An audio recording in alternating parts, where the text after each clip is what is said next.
We'll resume the hearing. Thank you. We have Mr. Smeaton, efficient as always, has responded. I think that we'd better finish the residential material first, since we keep pausing. Mr. Racklin, he'll be paused to death shortly. Well, because I was planning to, in response to the request from Commissioner McMahon, I've got our GIS manager here to step through the mapping. So it might be, I'm happy to be paused again. If it's relatively, I think it's a single issue, is it, for Mr. Smeaton to get him out of the way, if you like, and then we can do the presentation. Okay. Hey, since you heroically volunteered to remain on pause, Mr. Smeaton, we have you want to take us through this? So, like, speaking personally, I've scanned it, but probably haven't taken in the nuances. Sure. I'll just note initially, we've got Mr. David Wilson on the line again, who will be able to provide some further detail about the stormwater management aspects. Okay. So I'll get to that shortly. As you've pointed out, it was a reasonably short turnaround time, but hopefully I've covered off all the matters that are necessary. I've essentially, in the relation to the first question of why the additional area was included, I've just briefly outlined what I went through yesterday, which was where it is addressed in the Section 32 report, and specifically Table 19, the high-level analysis, and the options that were assessed in that table, which looked at the cost benefits, efficiency and effectiveness. So I don't seek to sort of go over sort of laboriously through that, as you've probably already read it, as indicated yesterday. So I think the main point, as was being raised by Ms. McRae yesterday, at paragraph 10 of this note, some early analysis was undertaken from a landscape perspective, and that's outlined in figure 2, which is adapted from figure 3 of the landscape statement, and that shows at a simple level the steeper slopes from the less steep slopes, with the threshold being a 20 degree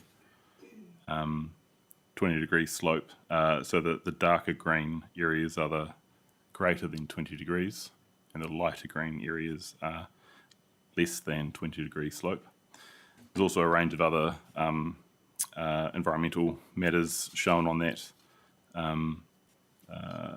figure, and as indicated by the by the caption that set out the environmental framework that was developed, which then fed into the structure planning process. So the main sort of decision at that point was the topography of the area, and then delineating where the appropriate zoning boundary might be between residential and rural lifestyle.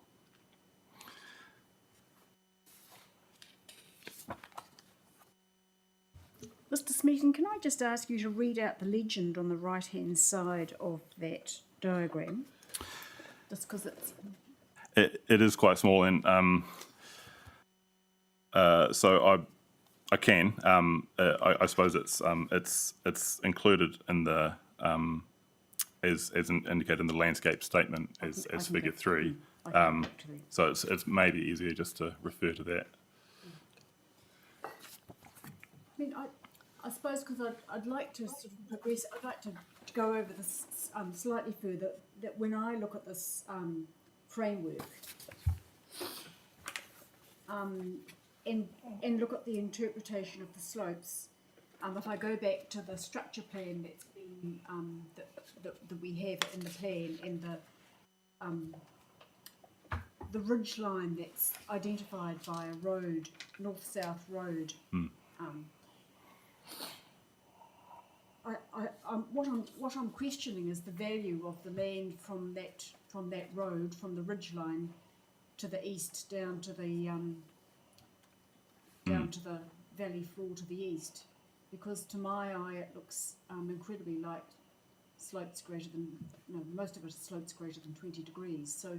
So I suppose my question really is what value, what additional capacity can you get in terms of housing out of a piece of land whose capability looks to be quite limited due to the topography. I suppose that goes back to what we were just discussing before around the predominantly medium density. So there could be a range of densities provided through the structure plan process. I would presume greater densities around the access points and probably lesser densities as we move east with those steeper slopes. But also, I guess that it goes to the point that Mr. Gilmore was discussing yesterday around and sort of alluded to in paragraph 13 of this note around some of the other factors that were looked at and balanced out in developing the structure plan around the viability of the development with the transport network, providing appropriate connections, and not just within the development, but also looking potentially broader with the other future urban zone adjoining to it, you might even say. And then additionally, the other environmental factors such as the freshwater management areas that have been identified, and Mr. Wilson can probably speak to that more. I think some of your concerns yesterday were potentially in relation to the environmental impacts that might occur on development of that steeper land and within the catchment. So Mr. Wilson can sort of speak to his assessment of that land and how the stormwater would be managed.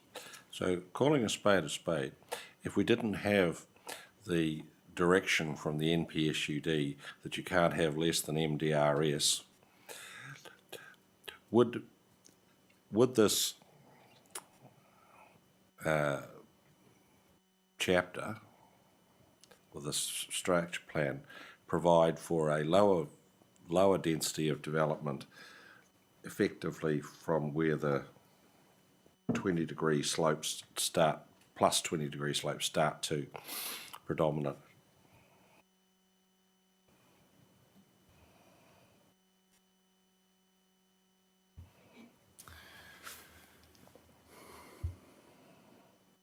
I'm not sure I can actually provide a suitable answer to that, sir. I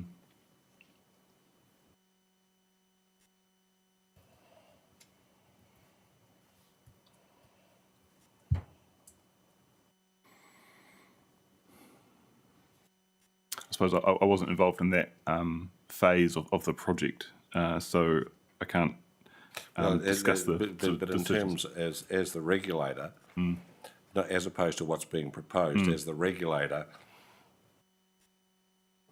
would sitting in the chair you're in,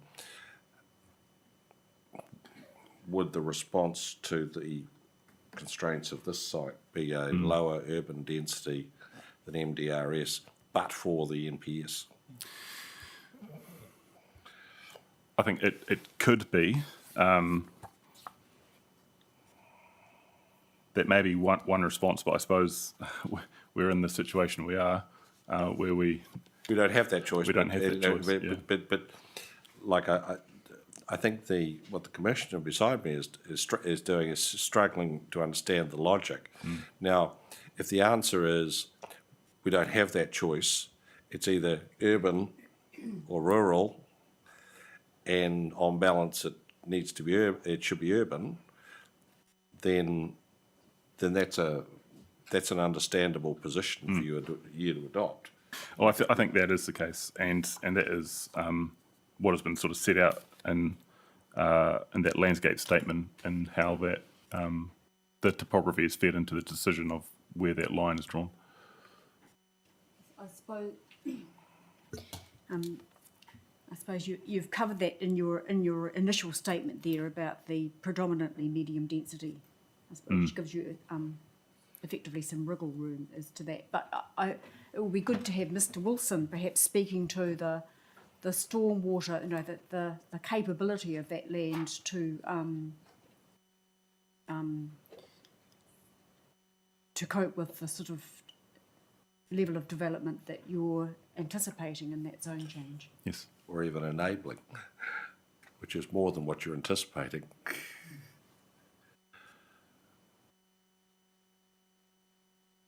Mr. Wilson, you out there? And have you Yes, been? just had to figure out how to unmute myself.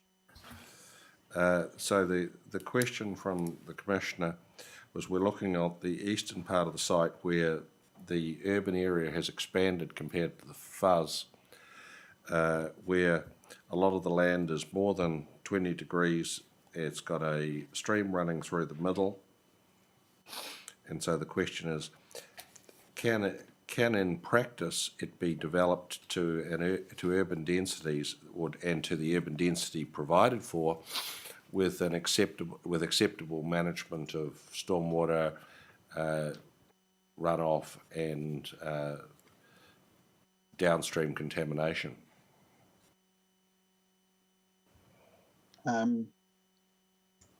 Just sort of stepping through a logic on that. Firstly, the receiving environments are the same, so the level of treatment that's going to be required for those catchments will be the same. As we head east, the majority of the site goes to the Pātahanui Inlet. So in terms of, from a stormwater management perspective, there are no extra treatment requirements within that. So then the next question is, are there significant changes and that would prevent the measures that would be required by the PDP and the regional council's NRP? Could those measures be implemented? There will be, it is likely that any development would result in earthworks, and if within the constraints of the site, if you're able to earthwork a road or a building platform, you will be able to earthwork a platform, for example, a rain garden to treat runoff. In terms of contaminants, in terms of trying to maintain the existing hydrology, in terms of frequency and volume of runoff. Though one of the most effective measures for those is reuse on site, with capturing stormwater and using it on site to divert that increased volume and extra detention within rain gardens. So the topography may limit the extent of development, but it's that development will have to include those measures, and the topography will not prevent those measures being put in place. I guess that's the best way of explaining my logic on that.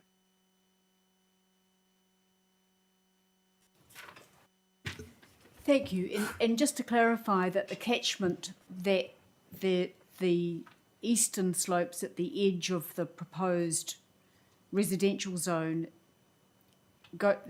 is the same as the catchment of the water to the west. E.g., there are two streams running north-south outside the ridgeline. They're both they're both feeding into the Kākaho. Is that right? Or yes, and then the Pātahanui Inlet. So I mean, I think in figure 7 of my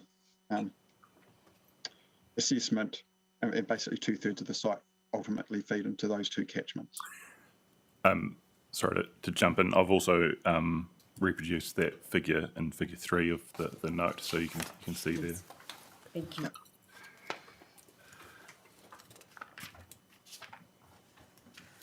So can you sum up for me, Mr. Carter, then, in terms of Wilson.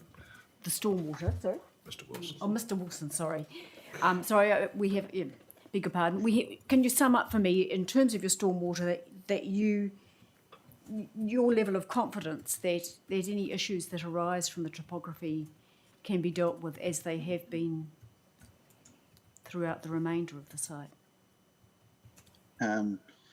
Yeah, so just to repeat it a little bit, so that the catchments are the same. So what we're going, the treatment and mitigation measures will have to be the same. This isn't, the whole site isn't flat. So in terms of steepness, the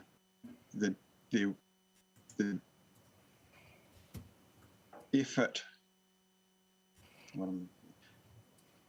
there will become a point where, sorry, I need to go back one step and highlight it.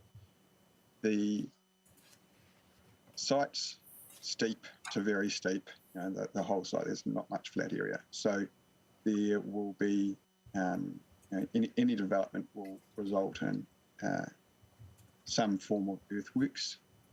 And providing those earthworks to develop the site, those earthworks will have to provide for the treatment that's required under the NRP and the PDP. So I guess that's the answer there. At some point, the earthworks will come uneconomic, given all the things that you'll have to provide to create the building platforms. And what happens at that point? So at that point, any developments on this site is going to have to meet the NRP's requirements. If you can't provide the treatment that's required, then you won't be able to develop. And those extents will become apparent when the subsequent resource consents come in for those developments. They'll have to meet both the regional councils and the city's requirements. And I guess the key point of my report was the conclusion that they provide those documents, provide the mechanisms to require the level of treatment that those catchments need to be protected.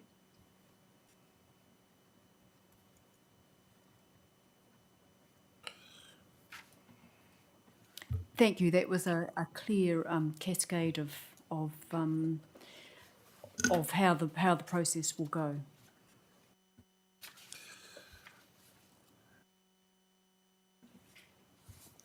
Are we up to the second I question? think we are up to the second. Mr. Smeaton, the second question that you've addressed?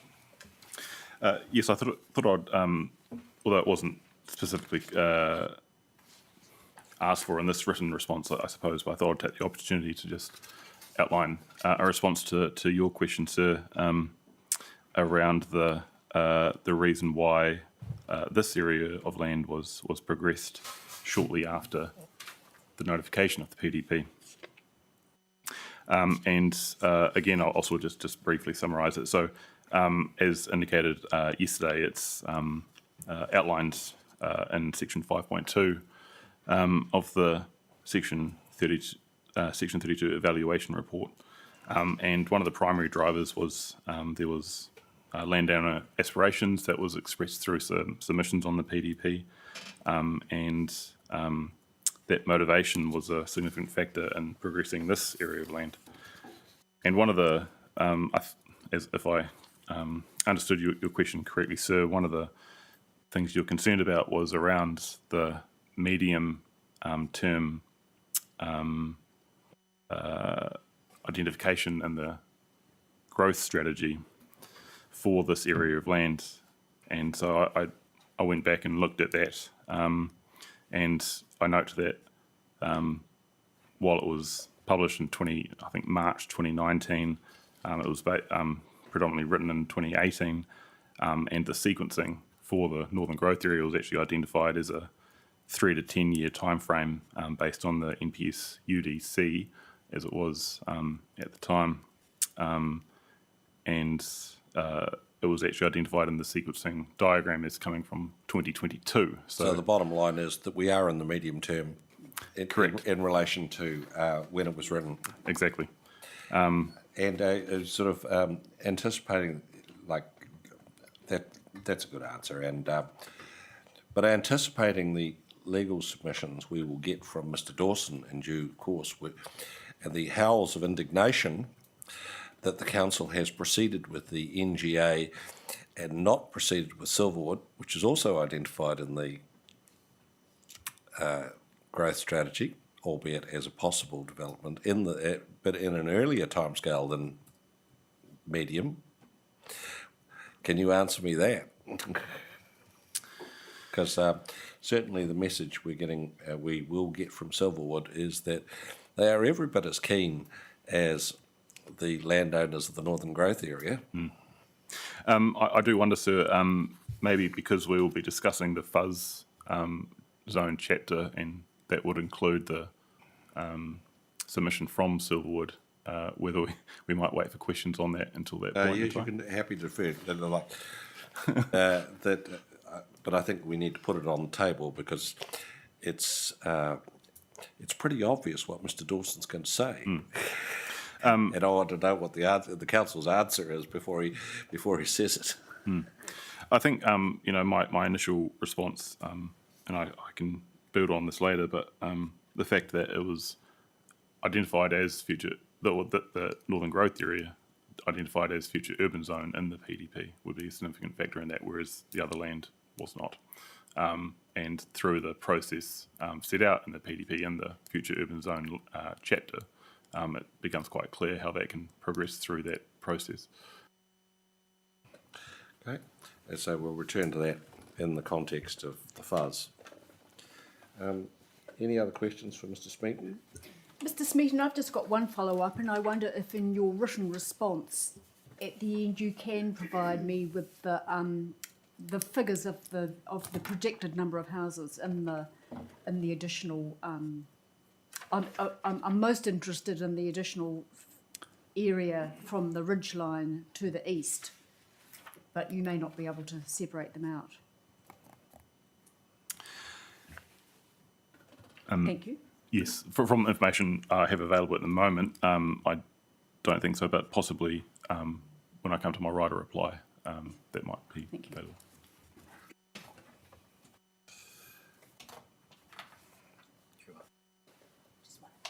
Okay, so you go for it, Murray. Morena, Mr. Smeaton. Just a really brief question for you. I'm not sure if you are the right person to direct this to, but no doubt you'll let me know.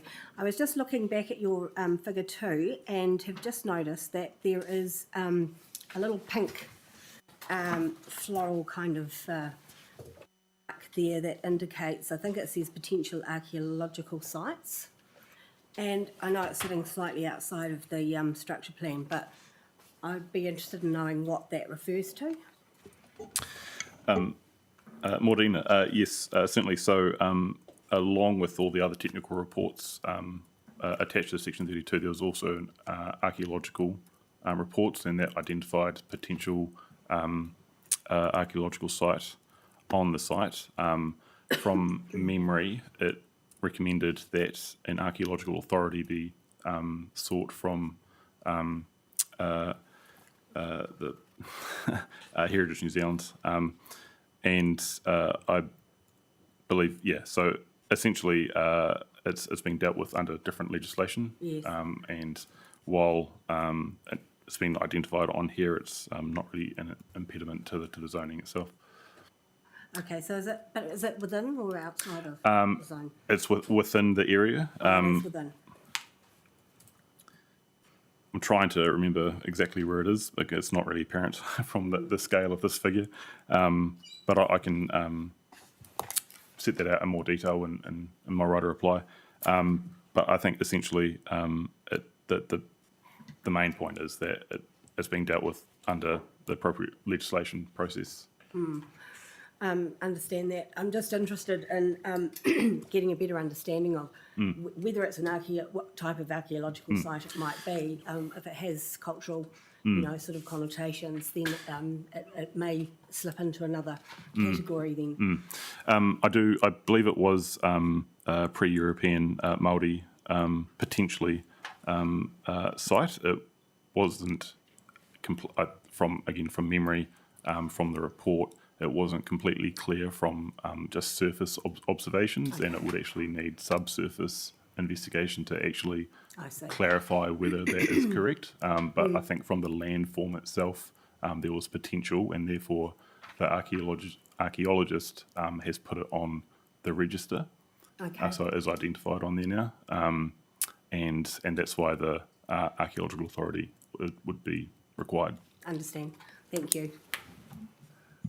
In terms of your comment that it be dealt with under other legislation, I'm not sure that's entirely correct, given that Section 6E will also play a factor, running in parallel with the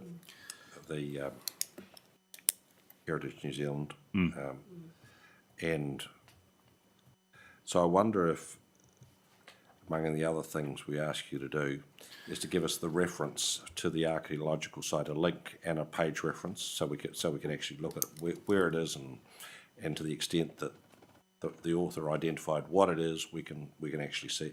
Yes. I think the where is probably as important as the what.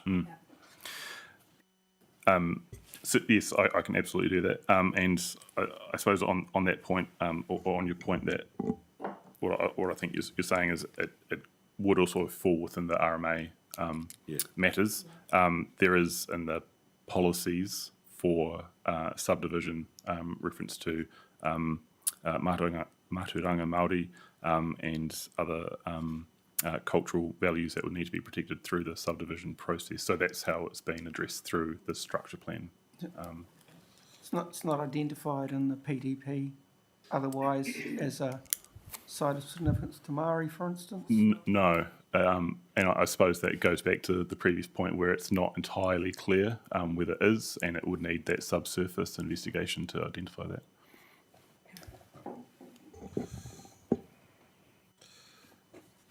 Unless, of course, they're Māori. What the site is. Correct, yes, but I'm not aware of that myself, but...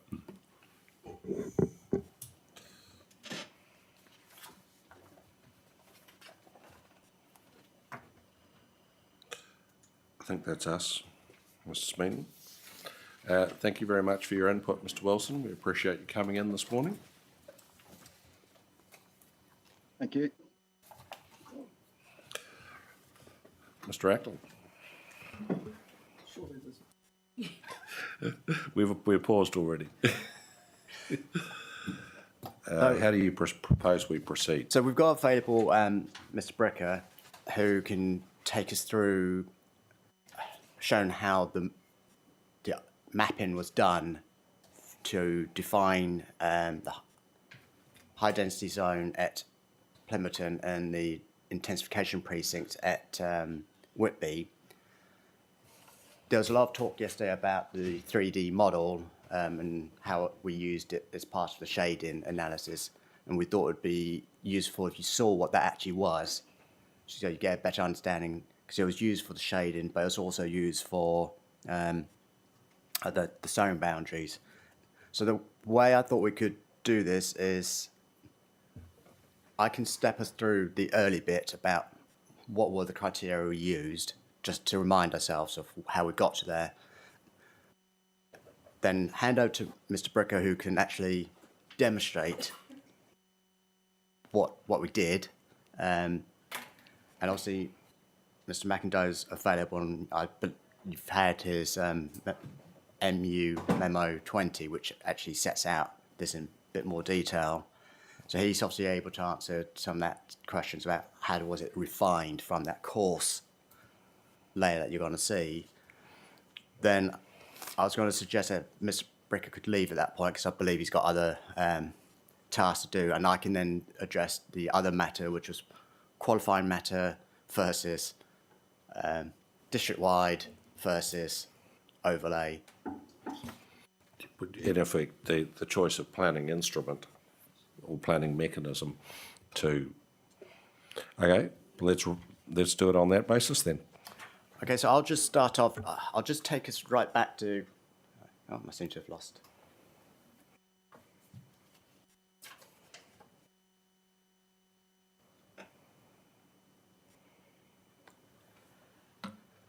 So I'm going to step us back.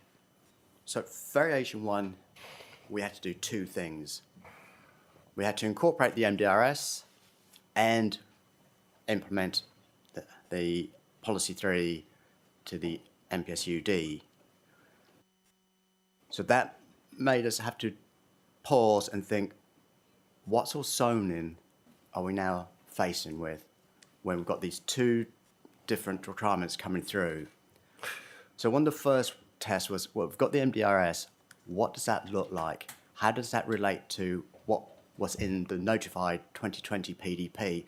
So I've just put a simple slide up just to show the difference between, in the 2020 PDP, between what we had as a general residential zone and as a medium density residential zone, and then shown the equivalent that we had to incorporate through the MDRS.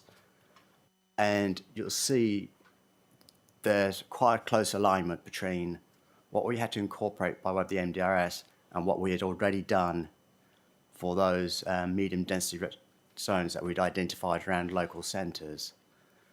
So that was steering us towards a decision that the general residential zone no longer was relevant and would have to go.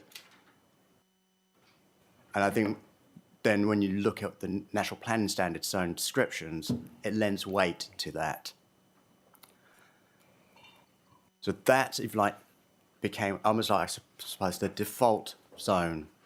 You take away the general residential zone, the medium density residential zone takes its place because that's what reflects the MDRS.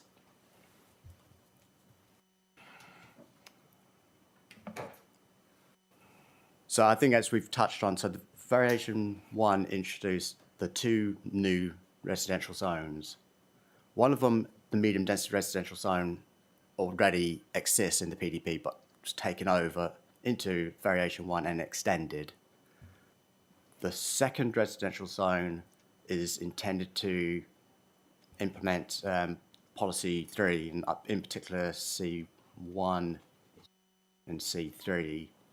And that's that walkable catchment from a train station and metropolitan centre zone. So how did we go about doing that? This is a summary of what we've done, but the key way we did it, and this is what Mr. Bricker will be able to demonstrate, is first of all, we looked at the 800-metre walking distance from a train station or the metropolitan centre zone. And then we also looked at what we were calling our well-functioned urban environment factors, which was access to a primary school, supermarket, local park. And the metrics we used for that was 1,000 metres for primary school, 1,200 metres for the supermarket, and 400 for the local park. So where those walking distances bisected each other, they became the primary locations for where we were going to promote the intensification to the 6 stories. The next step was to take that information, which was it's still a coarse level, and actually refine it down to more defensible boundaries that reflect a set of principles which Mr. McIndoe set out in his memorandum. I've just identified a few of them. Probably familiar to those who've done zoning, as in what's a defensible boundary, what makes sense. Well, one of the things there I've got at the bottom is how we then utilise the 3D model to help us do this exercise. So the other one that's been touched on a lot is the intensification precinct. Yeah, before you go there, could you just go back one slide? Yeah.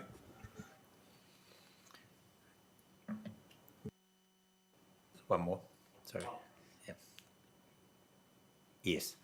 So, I mean, I'm a I'm a visual person, Mr. Ackland, so I'm seeing from that a series of intersecting circles, or catchments anyway. So I mean, starting with the 800 metres and seeing how that intersects with the catchments around the primary school, supermarket and local parks. If you coloured in those intersections where they all intersect, does that form the basis at the crude level for identifying the HRZ? Yeah, I suppose another name would be like a heat map. Yes, The darker the colour, I think that's how it works on R1. yes, It means the more of these bisect, and the darkest colour is where all four of them. Yes. And that's what hopefully you'll see through, as a visual Yes. representation of that. yep. As a prerequisite of a site being in the HRZ, is the prerequisite that all four have to be present? Or Principally, yes. Where it did not meet, say a location did not meet one of the three well-functioning urban environment factors, we did have a secondary set of factors. so just before you go ahead, Yeah. so the well-functioning urban environment factors being the supermarket, the Primary park. school, Yep, supermarket, yep. local. We then had a secondary set, and I think, Graham, you've set those out in your memo. So a classic one was for Mana. That didn't have access to, believe it was a primary school. So we then looked at a range of secondary factors to say, well, do these make up for that? So is there a level of amenity here in terms of other services and access that you can have that balances back? So it wasn't, if you didn't meet them, you automatically were out. Other things then came into play. So Mana was retained as high density, even so it did fail one of those three primary factors. Yes. Which one was that? Can you recall? So Mana, I think it was primary school. Okay. I'm just looking at Mr. McIndoe's memo 20, just to try and find those secondary factors. Can you help there, Mr. McIndoe? Yes, that would be on page 3, section 1.2. And is it the matters 1 to 10? Correct, yes. And the one which applied specifically to Mana was fill minor gaps along major transport routes. Okay. Thank you. Sorry for the interruption, Mr. Ackland.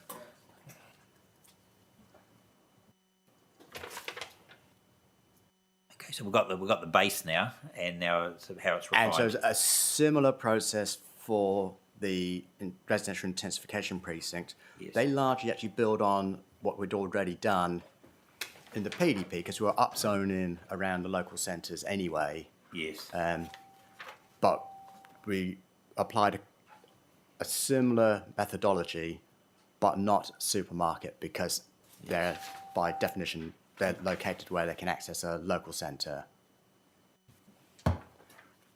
So the idea of that is, and I've got that at the bottom, it's a precinct that in effect uplifts the building heights in the medium density residential zone around local centres to reflect that they are well served by a local centre. Yes. Can I just test that, because I may have read Mr. McIndoe's memorandum wrongly. If Mr. McIndoe on page 2 of the memorandum, item 4, MRZ RIP is all of 1 of 3, and the walkable catchment from the edge of the, well, it says CCZ, but that's now the metropolitan centre, isn't it? 1 and 3 are primary school, supermarket, and park. But I think I heard Mr. Ackland say it didn't include the supermarket, was it? Include the supermarket. Is that? Do we need to change that? Or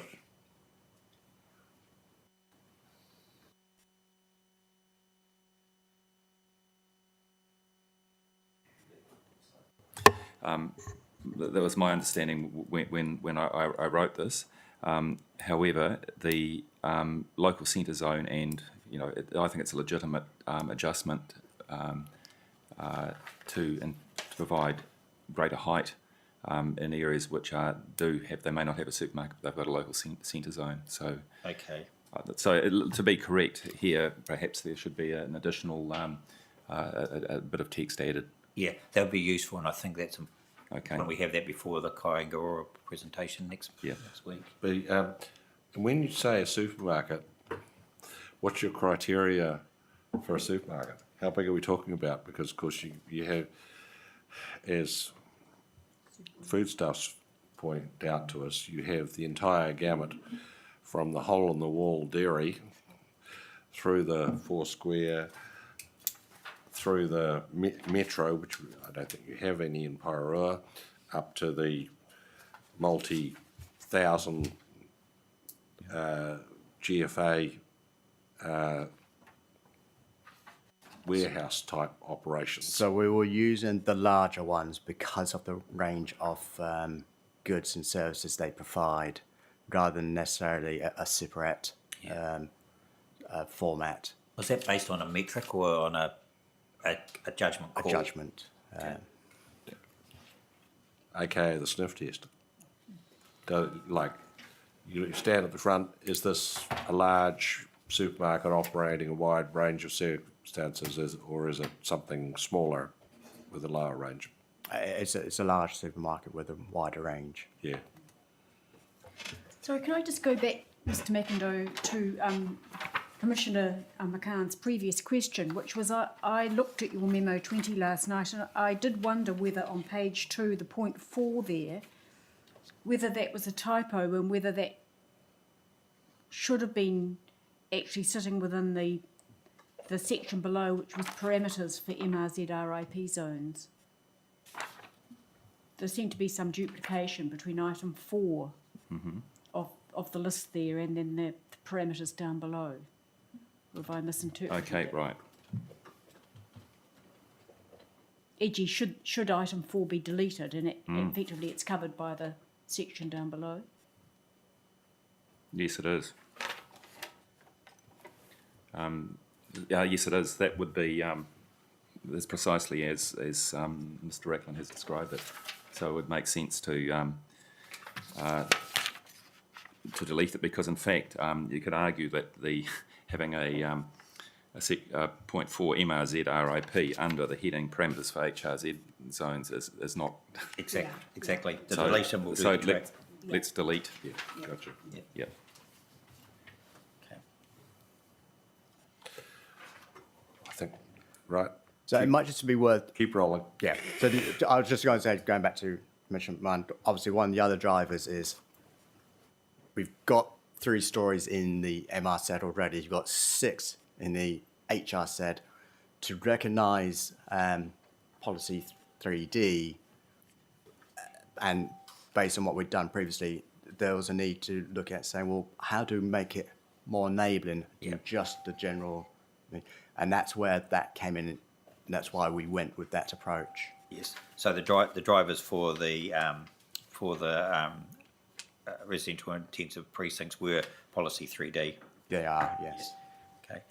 And so if you've got this catchment of what was originally the general residential zone, and then you've identified the high density residential zone, the intensification precincts, by default, what's left of the falls to be MDRS, or the medium density zone. It does, yes. It's as simple as that. It's as simple as that. And maybe I've got a slide that might just, basically in a very simple form, there are 3 levels of intensification. Yeah. I'm talking about the residential areas. So clearly the highest is the HR SED, the lowest is the MR SED, because that's the MDRS plus some. So sitting in between that is this intensification precinct. There's no large lot residential? No. No, we've just have the 2 residential zones. And did you consider that as an option?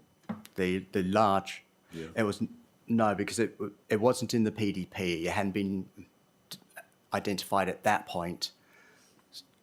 So now that the MDRs came in, it didn't seem appropriate to do that in that sense, no. That there is a council not a million miles from you that did push it, divide up its general residential zone and push some into large lot and with the balance into medium. But you didn't think that worked in this environment? No, not in, I don't think when I'm looking at the MPSUD that is where it's heading. If you haven't identified it previously, why would you, maybe I have to be careful what I say, my colleagues in this other council, I can't see how you can You then, can't possibly say which council it might be. I can't see how you can use the MPSUD to go back and say, oh, actually, these are low density environments. Yes. But would the large lot residential zoning model might it have some application to greenfield development? For me, I suppose I just like simple plans. Yeah. I can't see the purpose of that in a greenfield site. You Maybe either, on a steep slide in a site known as the Northern Growth Area. and I'm aware that's how often they are used to try and define that, those geographical areas. Yeah. But we've got other tools in the Northern Growth Development Area that will achieve the same outcome. Just trying to help Mr. Smeaton. So the next slide will be jumping into the next question about. So I'll get Mike Bricker just to walk you through the mapping, and I think the visual aid, if you like, will tell the story far better than I've been able to. That's been an excellent introduction, though. Fundamental for you, but critical for us to understand. Yeah.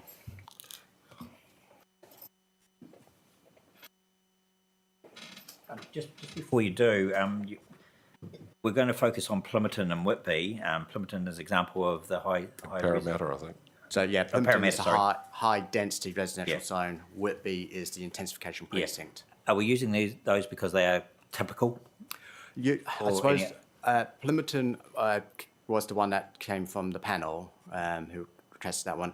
I chose Whitby because it's easier to visually see because it is standalone. The other ones tend to be quite complex because they're overlapping, particularly as you go through the east. There's so many local centres that it starts becoming a little bit harder to tell the story. So I thought Whitby tells the story, and then you can say that's how it's been done throughout. And the reason I'm interested in Plimmerton is because Kaingora are going to suggest that it be pushed, the boundaries be pushed, so it's important we know how you've set these boundaries, your boundaries, before we hear from Kaingora. You have the floor, Mr. Bricker. Right, thank you. I thought I'd probably just jump in first and show you our walking network. And so I'll turn that on now. So this was kind of the basis of how we constructed all of our analysis. So what this is a combination of our road network and all our walking trails and access way throughout the city. And from that, we would do our analysis for distances. So to give you an example, for the high density train stations, we've got Mana Station, which is right here, and 800 meters from that is everything that you see in yellow. And then there's a bit of overlap with the other train stations as well, because they're all run simultaneously. So we've done that for various ones, local parks. So for every little local park that we've identified, that's a 400-meter walking distance. So that's what it looks like as it traces its way through the network until it comes to a point where, it's exactly 400 meters from. Mr. Bricker, can I just ask, did you sieve for, there's reference to like unlit walking tracks that have been excluded from the network. Is that done at this point or layered over the top? That's over at a later phase. This Thank is you. just a raw walking network. Yeah. I should say the only thing excluded from this would be sections of major highway like this that are unwalkable. However, there are plenty of walking tracks along the fringes. Yes, take your life in your hands, country. So what the our walking network tool does is once we've identified something like, say, this walking network here, then it basically adds a bit of a buffer around it to capture all the areas that are in between the network. And so what you start to get then is a whole area sort of outlined. And this is sort of raw blob of an area. And we've done that across all the various things. It's important to note too that because this is a buffer, you sometimes capture areas that are not necessarily within that walking network. So for example, this bit here, if you see this dark line along Mana Esplanade, that's where the actual walking network for 400 meters from the local park, it would be this park right here, because it does a little bit of a buffer around it, it's captured this bit of, it'll be Pope Street in that, whereas actually if one of these houses were to try to access this park, they'd have to go all the way down this street and then around. So it'll come out later on that this is one of the things that we, when we combined all the areas and looked at everything, there were areas we had to actually go in and exclude from it because it just didn't make any sense when you visually checked it. Yes, so in that instance, the Pope Street area might have been excluded. Yep. Yes. Okay. And what is the buffer? Is it a given distance or? It's not. It's roughly between 50 to 100 meters. And actually, in most cases, it's about 50. In some cases, it can stretch slightly out.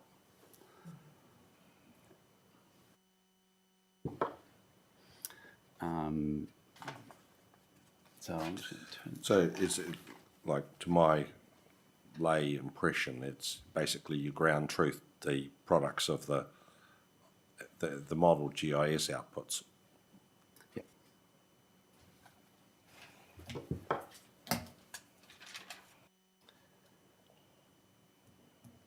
So I think what I might do next is kind of show you what all of that looks like combined. So if we're looking at I might just show you where we are real quick. So we've got right here is Plymouton train station, right in the center there. So I'll just zoom out a bit, turn the aerials off so it'll be a little bit easier to see how the various walking catchments combine. So if we start with, right now we've got the local parks, that's 400 meters. If we add in supermarket zone, supermarket, and primary schools, and then the railway station, you can see that some of these areas get darker, like we talked about earlier. You kind of get that hot spot. And what we've done then is do a combination of all of these layers to see which areas meet all of those criteria, and it would look something like that. So you can see that black outline around there are the areas that have all of those highlighted areas in them. And speaking to what Graham was saying, Mr. McIndoe was saying earlier with Mana Esplanade, where we have, there was an area of high density residential that didn't quite meet all the criteria. That would have been this section right here. If I were to turn on, this orange is the high density residential zone right in here. Yes, and that was added because of the presence of secondary factors. This, Yeah, so some of the factors we took into account there were things like access to Ngāti Tahu domain, access to coast. There are amenity failures here that perhaps that tipped the balance back if you were taking a enabling approach to intensification. So that's generally been an underpinning element of it. Upzone if you can, but if it really does fail, then don't. So it wasn't a case of, well, you failed one out. And Mano is a good example of that.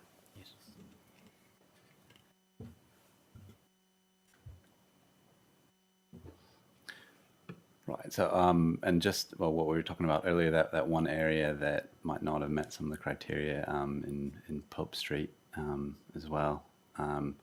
And I guess it might be worth saying too that there were other factors that went into it, as in that when you do a combined thing, because of the buffers, you get areas that are not necessarily within the walking catchment. So as part of actually ground truthing what we're looking at, you might get bits that initially are highlighted, but actually their access way is off of a road, like say right down here, that it would have initially been highlighted as being within having met all that combined criteria, but it's not actually. That it's because its access is off the southern side. It doesn't meet that. So that's where we ground truthed it and actually pulled back to parcel boundaries.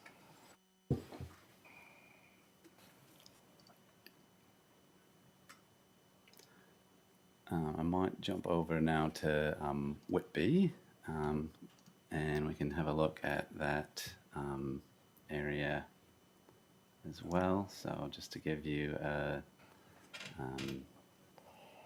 visual sense of it, there's the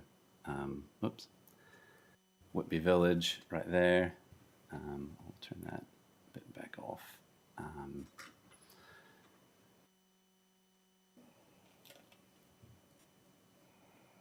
So again, to show you kind of, so for the local center zone that's in Whitby, that's the 800 meter distance from it. So kind of the local center zone is what you see in pink right there. So yeah, 800 meter distance from there. And then that's roughly what the catchment looks like for that. So I'll turn that off and this off. And the other criteria in that being the primary schools within 1,000 meters, local park within 400 meters. And so the combined areas look something like that.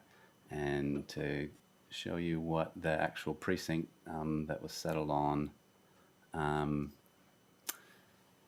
which is a bit tough to see with the symbology. Let me see if I can just change that real quick.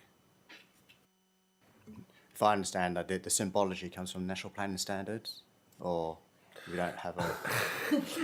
In other words, before we criticise how impenetrable the symbols are, yes, There we was a lot of understand. discussion of can we really use something else to identify this, because they are hard to use.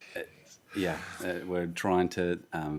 There's a lot of creative use of symbology to try to make stuff that stands out against the zoning, underlying zone colors.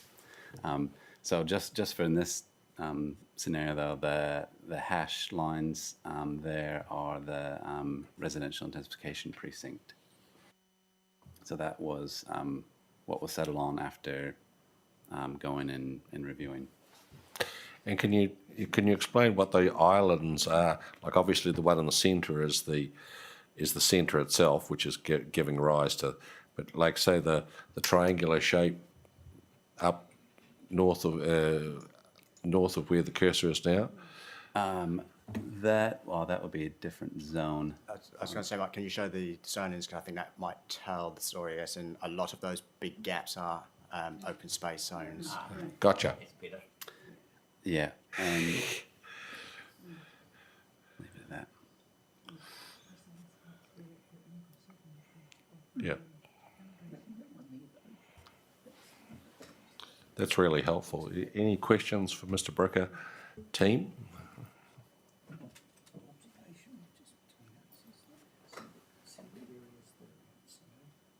If we, Yeah, the Commissioner's asking, the areas where you've extended it, what's the rationale for that? Is that the secondary process? Reduced. Or, Is that just where, when you've taken out or looked at what's within and without, the distances, sort of it's the distance beyond the black, within the black line, it met all the criteria. Why did it get extended beyond the black line? If I may, there's a really good example in front of us here. If I could approach the. Yep. yeah, go on. So, can you turn the hatching back on? Yeah, thank you. That line Hmm? has access from Yes. somewhere down here. This is all hillside. Yeah. It would,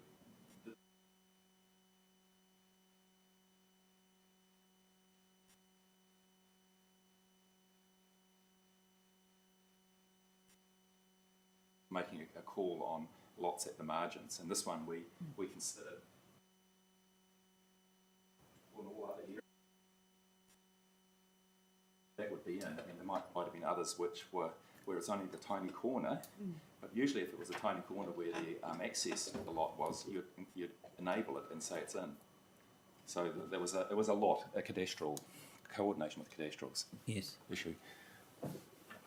And that type of assessment might become clear when Mr. Bricker shows you the 3D model, because that's a very useful tool for finding some of these issues, if you like, and then making a call on which way you go with them. So I don't know whether what Just Mr. before Bricker, we get into, I'm presuming we're going to move now on to shading type factors that, they're just to show the 3D model and then how it can be used to show shading. Yes. But as I said, it also helps with this other type of work as Yes. well. You'll see from it. It become clear when you see it. It's a powerful tool. okay, before we leave the delineation of HRZ, the intensification precincts and what's left, Mr. Bricker and Mr. Racklin, would it be possible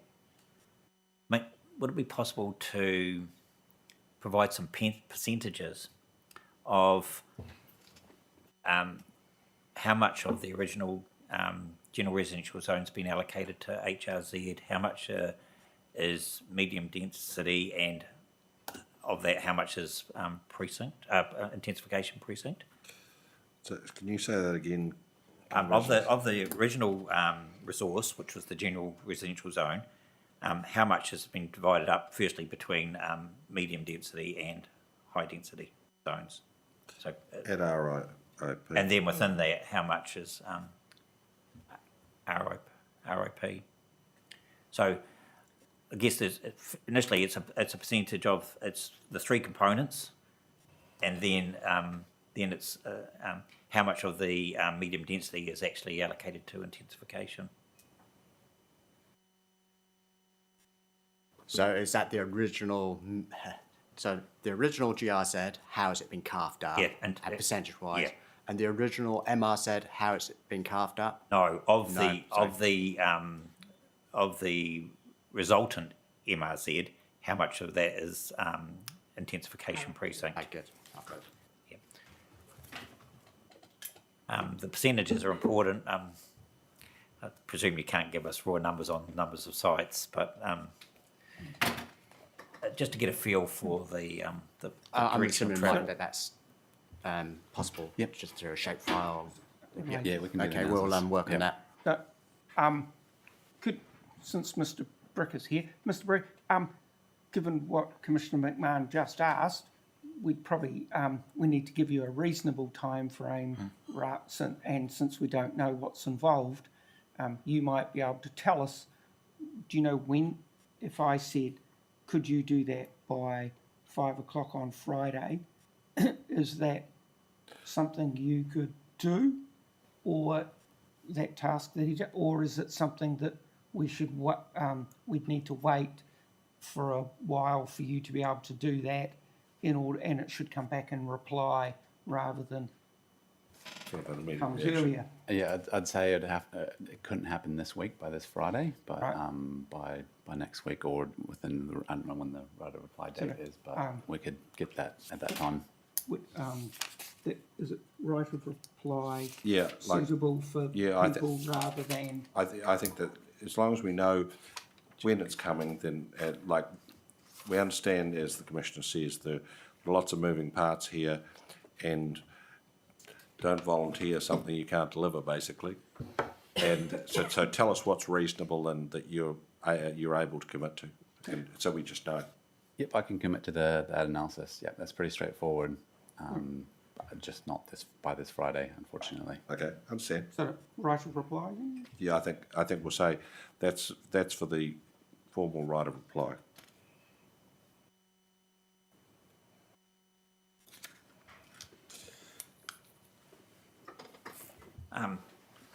Because naturally, Mr. Racklin, I'm going to extend that question to the areas that are being reduced in height as a result of the shading factors.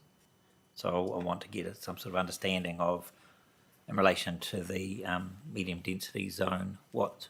So the same concept of Yes. what's been carved up Yes. into a height limitation. Yes. Because the height variation controls work both ways, don't they? They do, but in the residential zone, they're working down. Yes. So we can, again, subject to Mike Green, we can do the carve up for the high density zone and then the carve up for the medium density, and I suppose within that, the intensification precinct. Yes. That's great, thank you. So now you're going to show us how the shading works. The shading. So what you can see here, hopefully, is our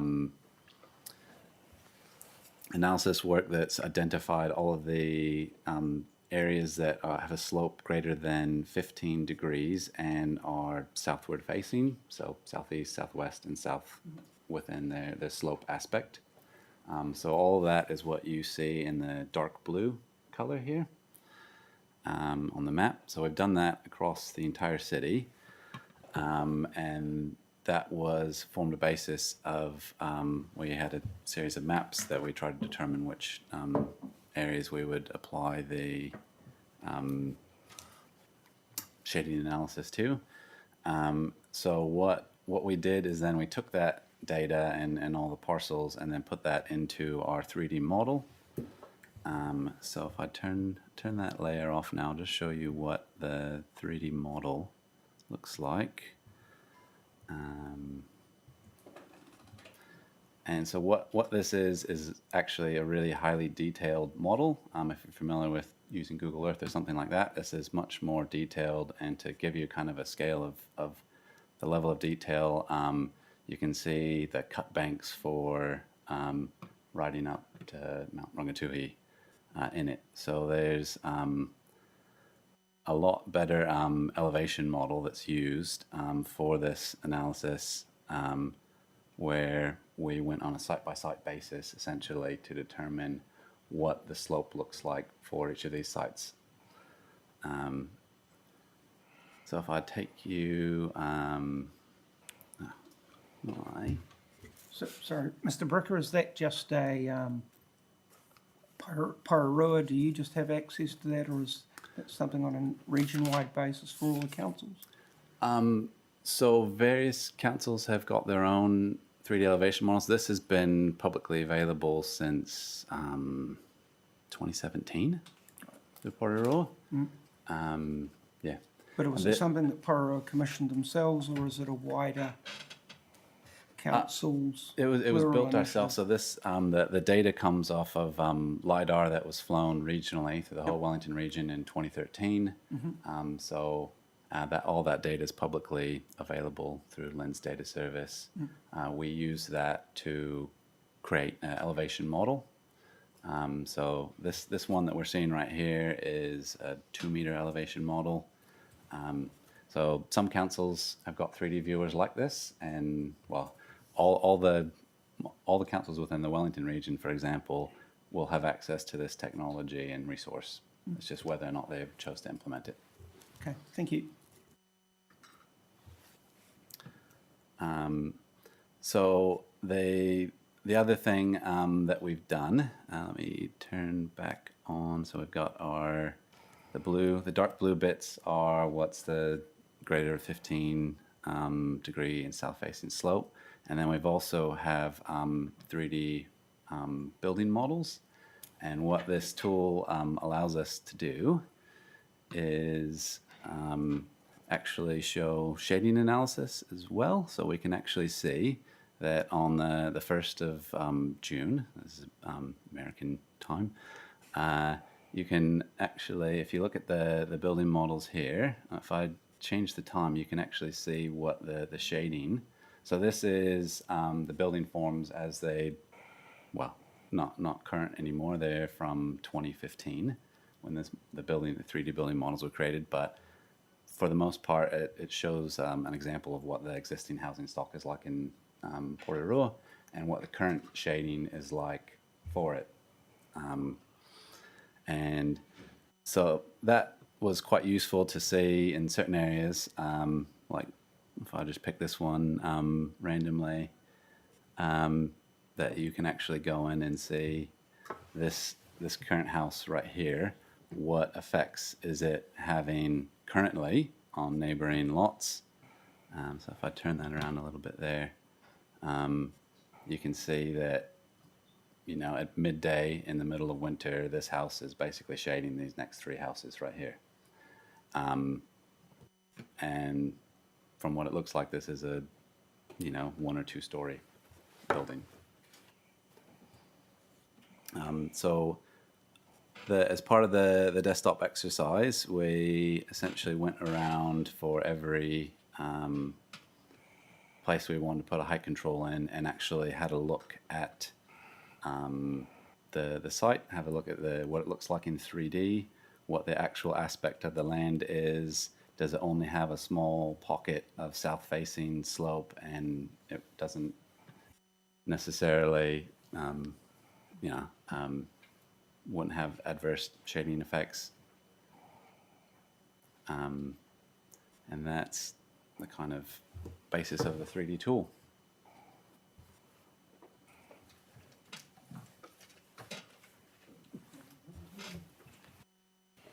Any questions, Commissioner?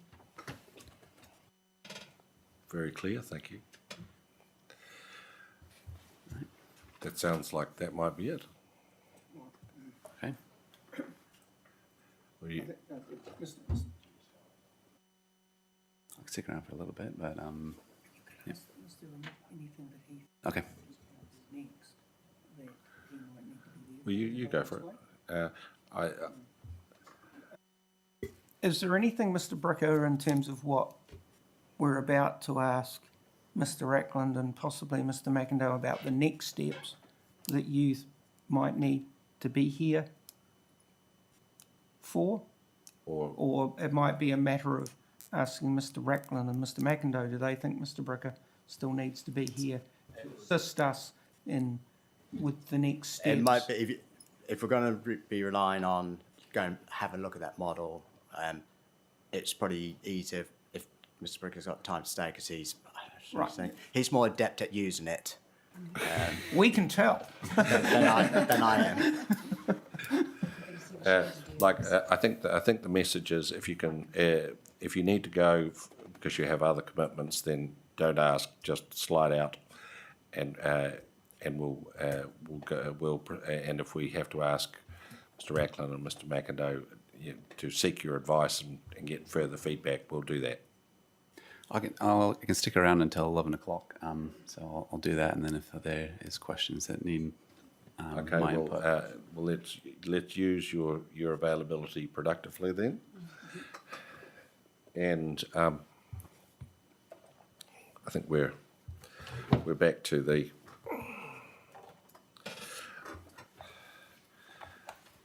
your report, Mr. Racklin. Juggling.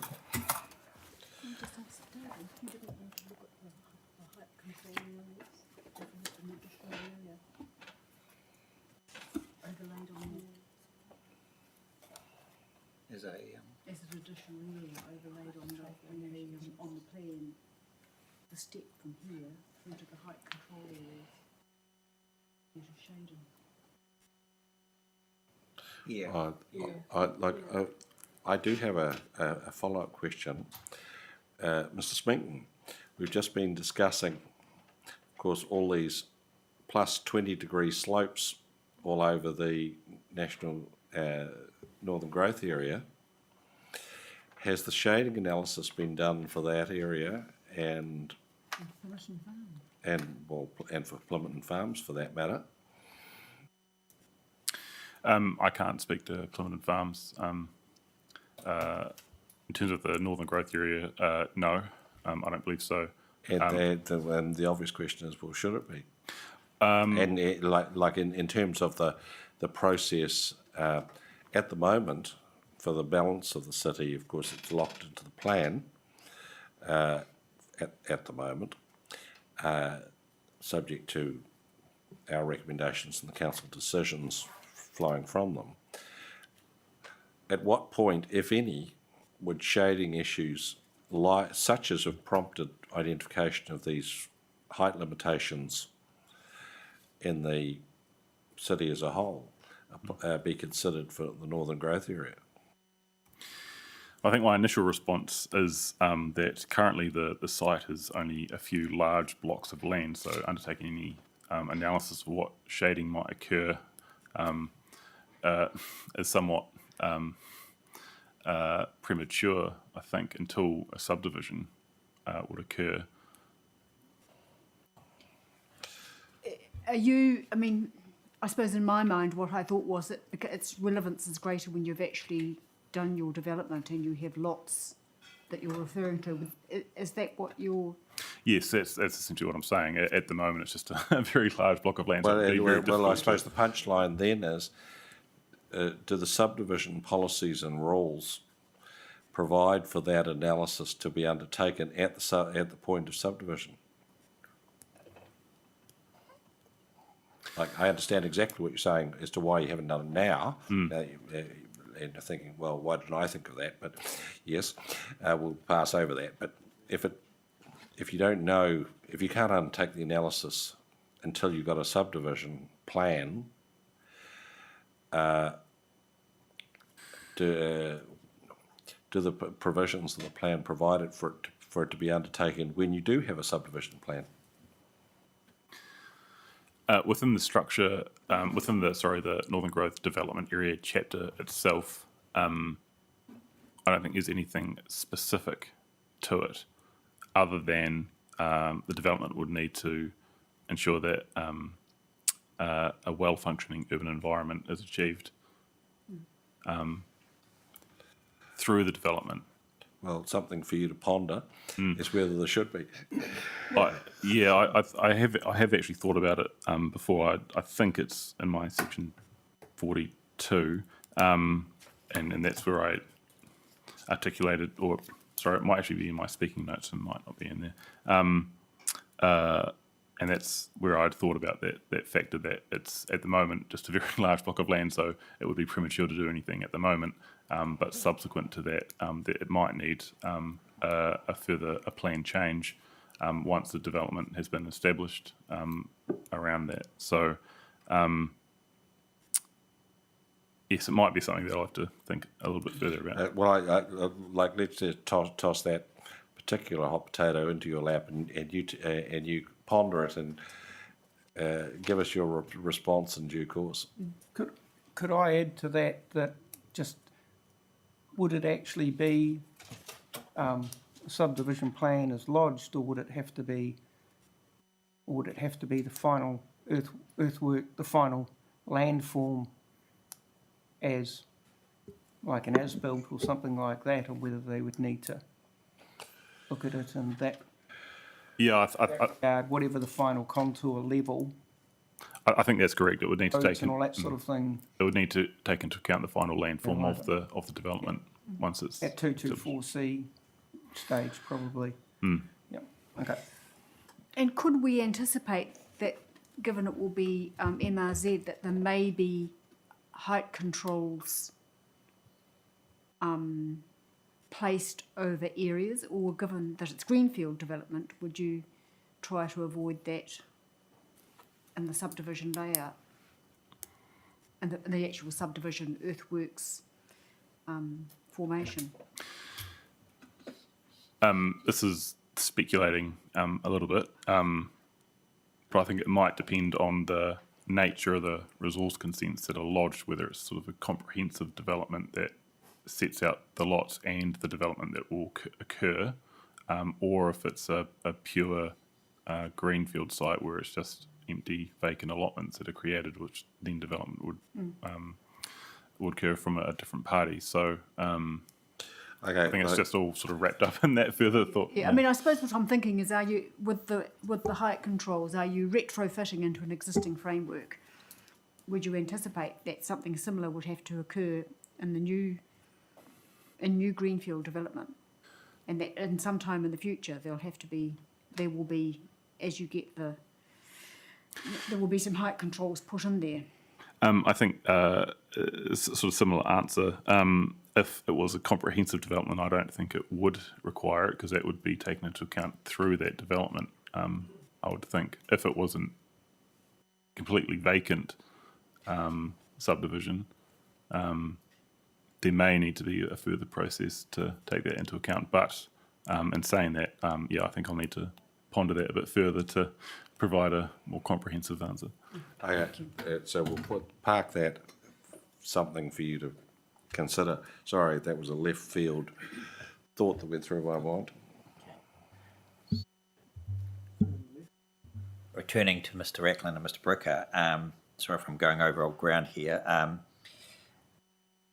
I understand the spatial delineation and how it's shown on the maps for the intensification precincts within the medium density zone, and that was useful. And I think I know the answer to the next question, because I think I got it from Mr. Rackland on day one. But I'll ask it for the high HRZ and the MRZ, where height variation controls have resulted in a reduction in height. Are they shown? How are they shown in the district plan? Are they shown through any hatching, or do you have to go to the site and click on it to see what the height control is? I think you might have answered that one. I pulled up the PDP. Yes. It's both. So it depends on how. Can we use it? Can we have an example? Zoom in. Yeah.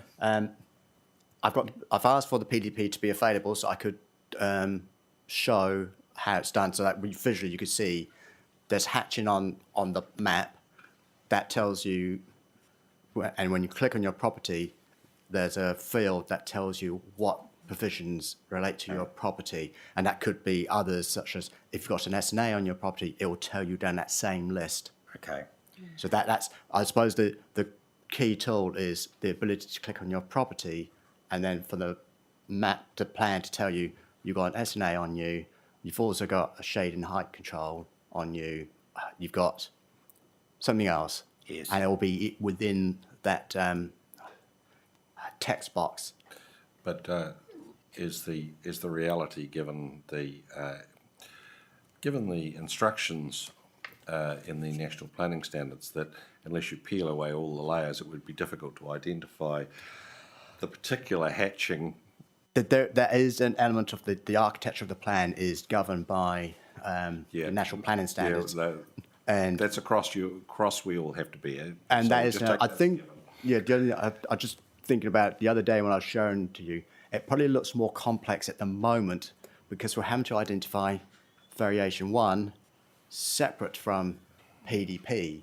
At some point, there'll just be one list when we've combined them. But at the moment, the way we're doing this, we're having to actually identify two separate sets of things. So you're having to click numerous layers.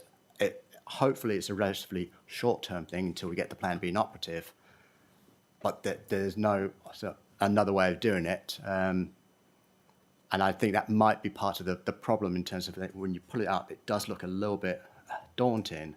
And I'm not going to deny that, but said it's just the nature of the beast of where we are in this process. Yes.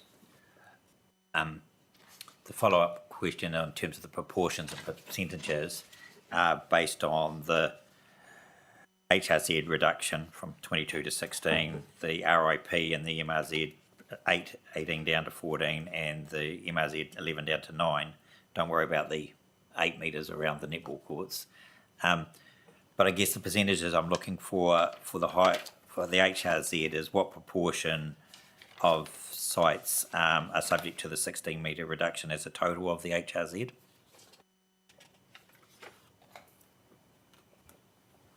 Secondly, what proportion of the RIP reduces down to 14 metres?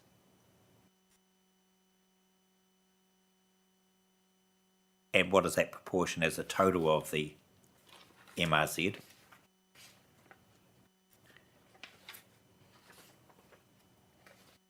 And lastly, what proportion of the 11 down to 9 of the MRZ as a total?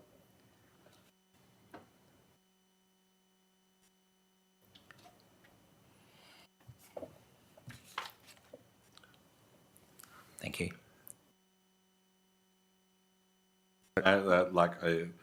I've noted that down. I'm going to confer with the Okay. Commissioner and give it to you in writing. Just want to make sure that we're on the same page of what exactly information. we look So for. Okay. you've got the concept. We'll follow up in writing and saying what we've asked for. Talking about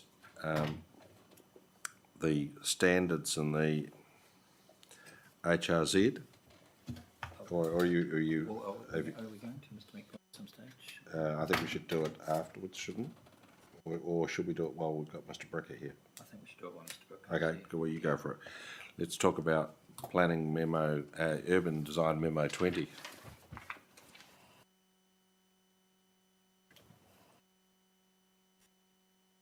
You have the floor. Having said that, probably asked most of my questions, but I'll just double check. Mr. Mack, I'm just going to go over what we've confirmed already. On the supermarket, the 1,200 metres, we talked about no metric for supermarkets, just a judgment call on the range of services being provided. Can you just confirm that? Correct. Yes. Okay. Got the change that you've made from over the page on item 4 being moved down to below item 3, or deleted? Deleted. Deleted. Yes. Yes. Correct. Yes. Okay. The term ped shed, is that another term for walkable catchments, or is it a technical term? It's just another term for walkable catchments. It's probably easier to say. Yeah. Less formal, perhaps. Probably going to take off because it's got rhyme and rhythm to it. Okay. Others jump in if you need to. In 1.2 of your memorandum, where you're reviewing an adjustment of the boundaries, there's been this. My understanding of what you've written in that memorandum in terms of the 1 to 10 is it was largely all desktop, but if there was ground truthing, it was done through the modelling, the model. The detailed no, there was some ground truthing on the ground, and in particular, Mr. Racklin, Mr. Mackenzie, and I spent about 3 hours driving around Ranui, Cannons Creek, and similar areas, just testing boundaries. That was prior to the current. It was in the exercise before the variation to do with the MDRS, but we certainly looked at it on site, and I've looked at myself personally at other areas on site as well, like Porirua Bay. Yes. Thank you. And just for the record, I think you confirmed verbally that the items 1 to 10 under 1.2 come into the category of secondary factors for nuancing and refinement. Correct. Thank you. Okay. Yes, please come in.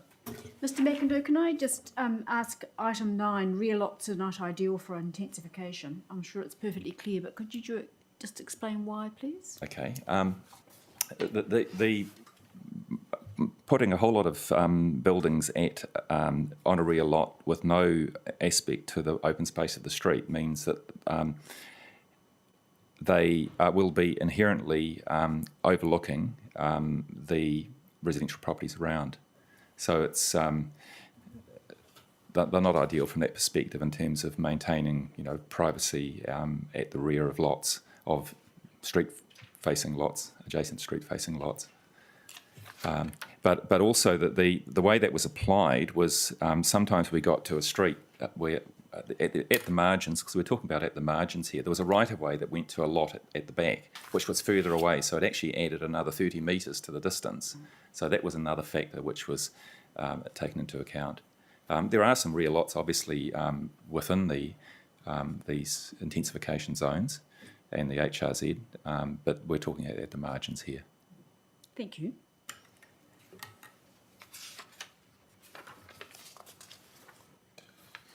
Mr McMahon?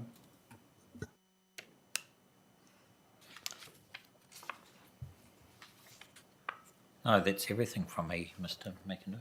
Thank you. Would have been nice to have that memo right at the start. I probably would have saved a lot of unnecessary questions, but look, I'm not being critical. It's just that I found it to be very informative. Great, thank you. So going into HRZ standards, any advance on page 142? If everyone's going to pull out their folder now.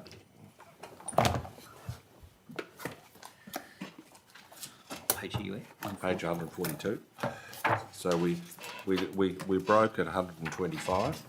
So is there anything between 125 and 142? No. I could probably figure this out to myself, Mr. Racklin. You said paragraph 699, 5,000 litre rainwater tank, generally small structures. What are we talking about? Metres by metres, by metres. What typical dimensions? Yeah, they come in different forms. So you do get slimline versions, which are taller than they are wide, designed to go up against next to the buildings. There are other that are more barrel shaped. So it's hard to. It depends on which form you go for. I couldn't tell you the exact measures, but it's something when going through this, I had another look at the Mitre 10 website to look at the standards and the new ones which are now it's that much thinner, designed to be put up against building. So I'd probably have to come back to you on the exact metre by metre, but there's generally some of those slimline ones would generally around about no more than about a metre in width, and again up to about a couple of metres in height.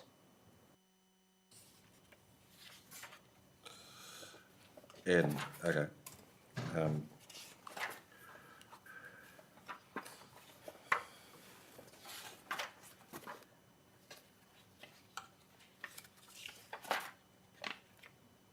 Width is presumably the circular, so it's diameter. Or not necessarily. Not necessarily, no, because the slimline ones were more rectangular shaped.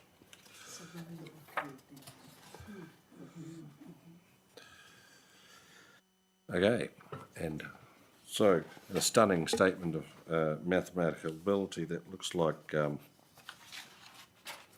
it's 1 metre width, 2 metre height, how many cubic metres?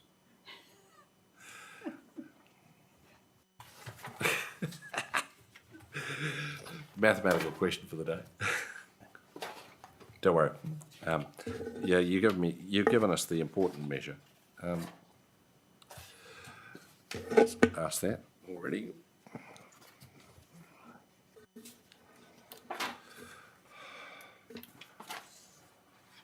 My next question's on 153. Any advance on 153.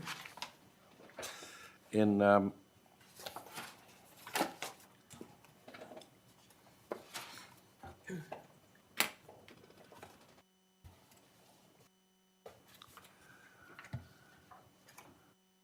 your paragraph 764, Mr. Racklin, I puzzled over this because it seemed internally contradictory. So you're saying the objective describes the planned urban built environment, predominantly 3 stories in height, fine. It's not intended to describe the current urban environment, understood, or that it will transition from 1 or 2 story to predominantly 3 story. If the objective is predominantly 3 story, doesn't that inherently imply a transition? It does. I think what I was getting at there is it doesn't need to say 1 story, 2 story, 3 story. The transition is captured by the fact that it's predominantly going to move to 3 stories, and you don't need to state each different level of transition within that. Which is what, for instance, Kaingora is suggesting. Well, in this particular case, it's Ministry of Education and Parramatta residents, but Kaingora is suggesting much more generally a sort of an emphasis on the fact that it will change. What's your general response to that? So yes, they've asked variously throughout document their submission about some sort of statements going in to say that change is happening and those change aren't necessarily an adverse effect along those lines. I think I've responded to say I just don't think it's necessary. It's self-evident from the objective, which tells you what the planned urban environment is, that it's going to change. And simply stating the obvious, I don't think provides any more direction to decision makers.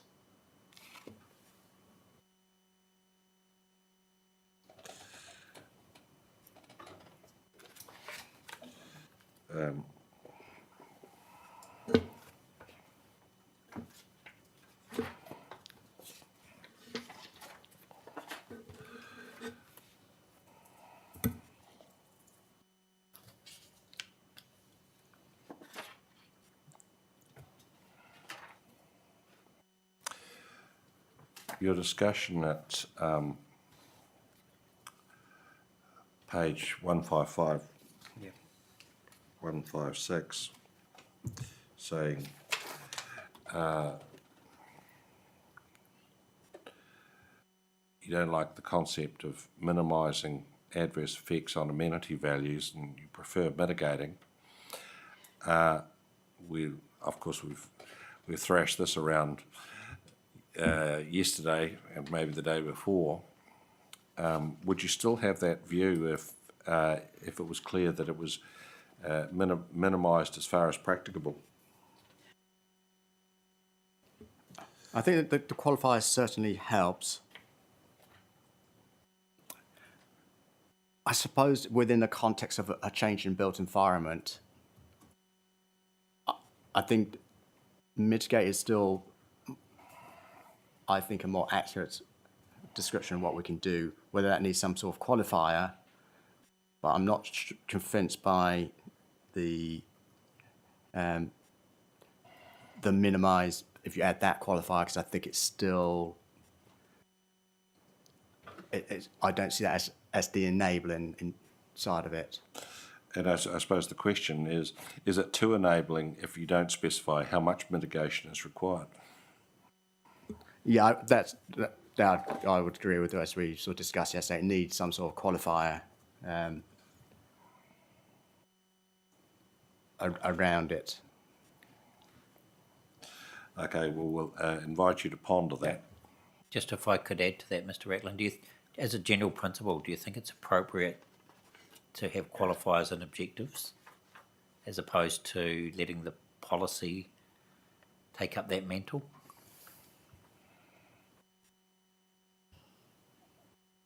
I mean, is it appropriate to have a qualified outcome? That's the role of objectives, to state the goal or the outcome.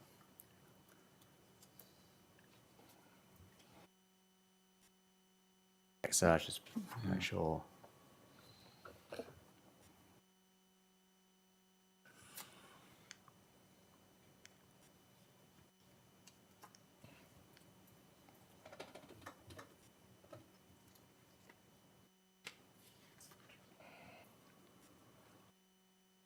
Looking at that objective, I will still be comfortable with some sort of qualifier within it, even though I appreciate it's an outcome. I would say you could still have that qualifier in there and still inform the outcome you're looking for. Okay.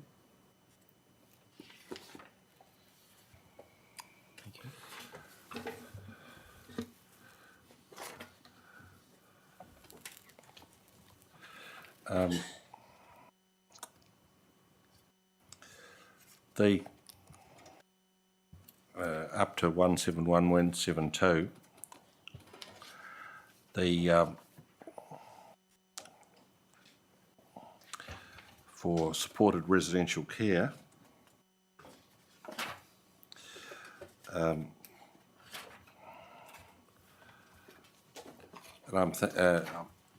you're saying, well, on a standard about the number of occupants, residents, and so the question is there a parallel standard for residential activities, limiting the number of people as part of a residential household? And if not, what's the difference? No, so in terms of the residential activity side of it, the threshold is the urban design threshold rather than the actual numbers. That one is designed to inform a scale, I suppose that's could be described as for permitted activity within a residential zone. It's trying to get at what's I suppose a domestic scale of threshold. Now I'm just looking at this again, and there is something that I'm just want to check the actual. That's rule. It must have R9. I see that one of the submission points from Kainora is to exclude staff from the permitted maximum numbers. And just looking at that again, I think that would be beneficial to stop the 6 being used as a very low threshold. Like, won't you get it if it's residents?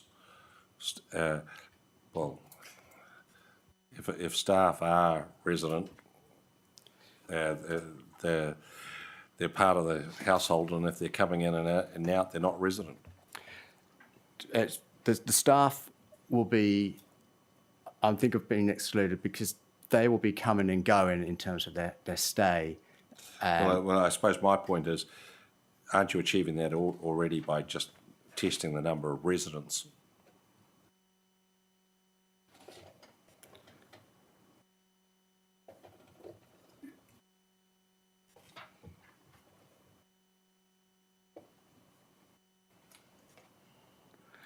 Yes, I think you are.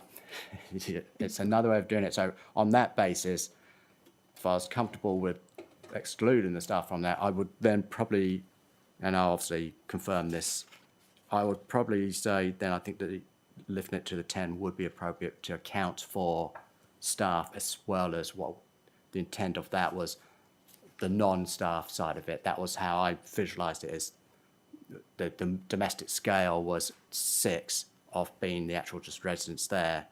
I wasn't thinking of the staff side of it and how you have to have the wraparound services that support these things. So I would go back to saying I think actually you could go with the 10 as sort. I think it's Kainora or.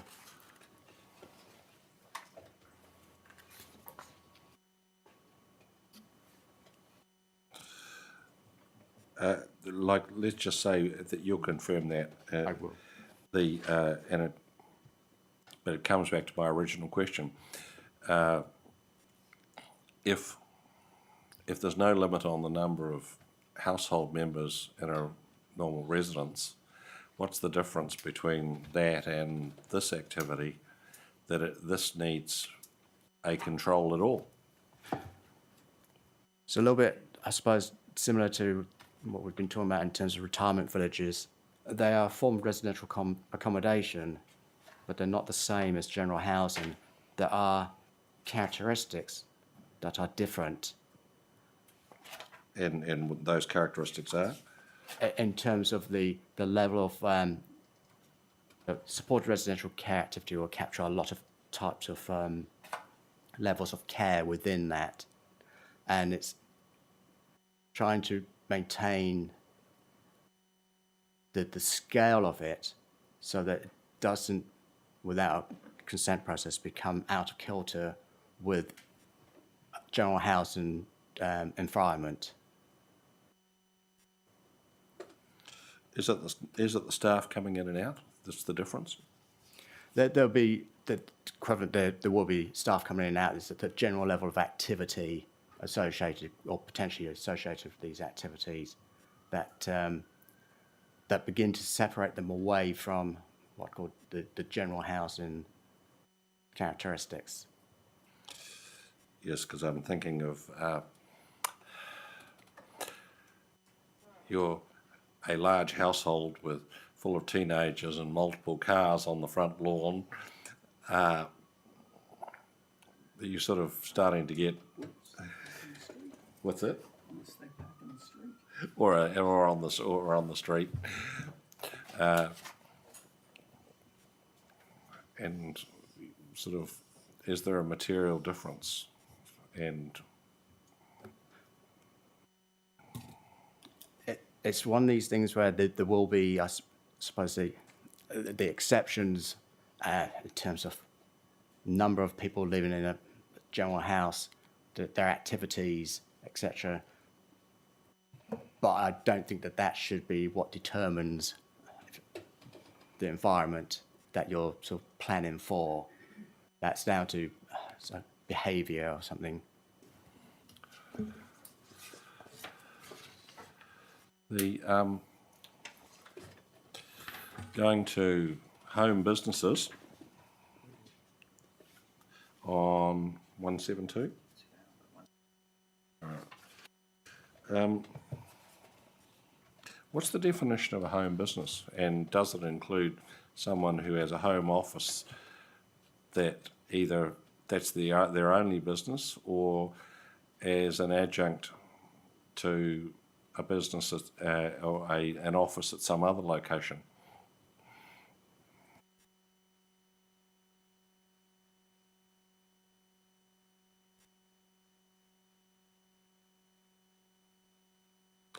Microphone. So it's a national planning standard definition. I would say that both those scenarios you described will fit within it. So, for instance, I have a home office in Havelock and an office in Napier, and so my Havelock office would be a home business as defined. As defined, and then there are those controls in terms of the scale of it.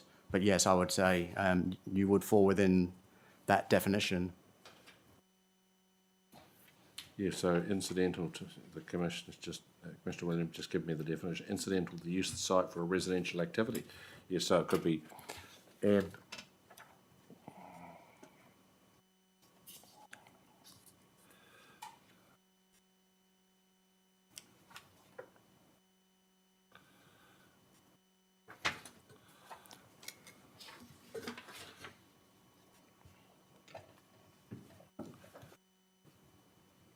okay, so that's key thing is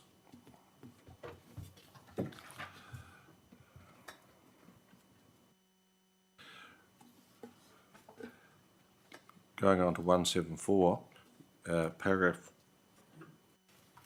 922, talking about show homes. You want to protect the surrounding residents from the activities associated with show homes. What are they? That'll, again, probably be around that, the general level activity in terms of the comings and goings, associated with that, with show homes when they have the open days. Okay. Commissioner McMahon, you have one on 178. Do, thank you. Mr. Reckland, standard one in the medium density zone is Kaingaroa submitted on that, and it's pretty much, as you note, identical to the one that they made in relation to the HRZ. And you invited the submitted to clarify how the amended standard one in both of those zones is intended to work, particularly how it relates to the rules, and there's potential inconsistencies and duplications that you've identified back in whatever section it was. In reading Ms. Williams' evidence and maybe Mr. Ray's evidence, have you received those clarifications now?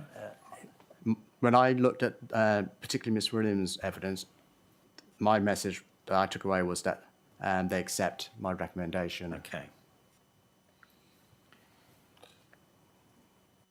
And so there's no need for the changes that are shown on 178? No, and as I put in my report, I still struggle with how they would actually work. But yes, I'm fairly certain Ms. Williams is saying they do not want to pursue that one. Thank you. I go to 196. You anything for 196, Commissioner?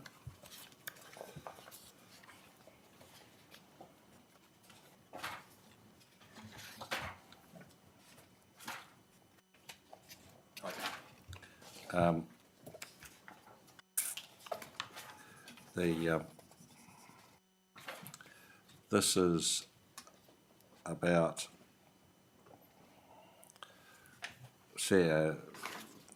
Robin Smith, Roland Reach seeking controls on vegetation to protect residential amenity and shading. A height recession plan be applied to trees. You say, I think you might have touched on this before based on your Selwyn experience, Mr. Reckland, and now you say it's not practical to monitor and enforce such controls. Basically, well, why not? Because the experience was that Section 10 would apply to the vegetation. And so to actually be able to demonstrate that the breach of the standard. Same or similar in character, intensity, and scale.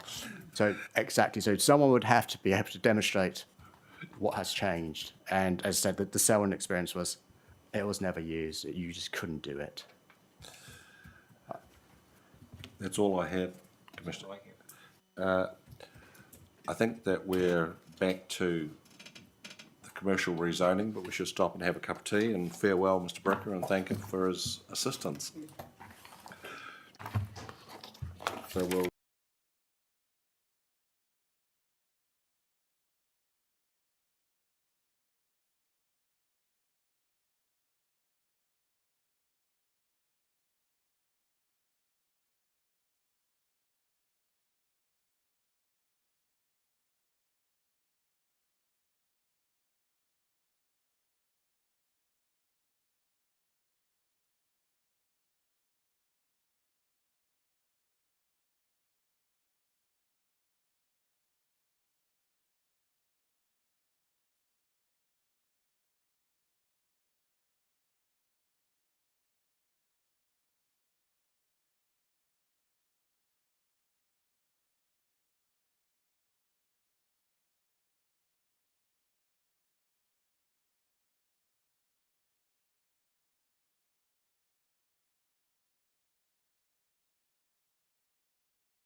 and talk about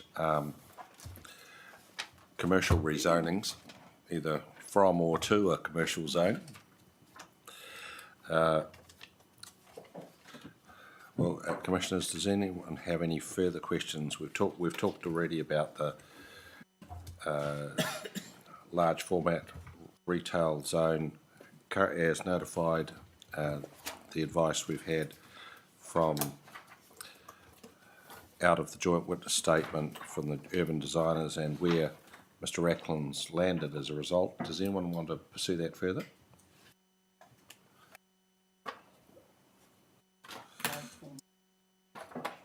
Which is page 14 to 18 of the report.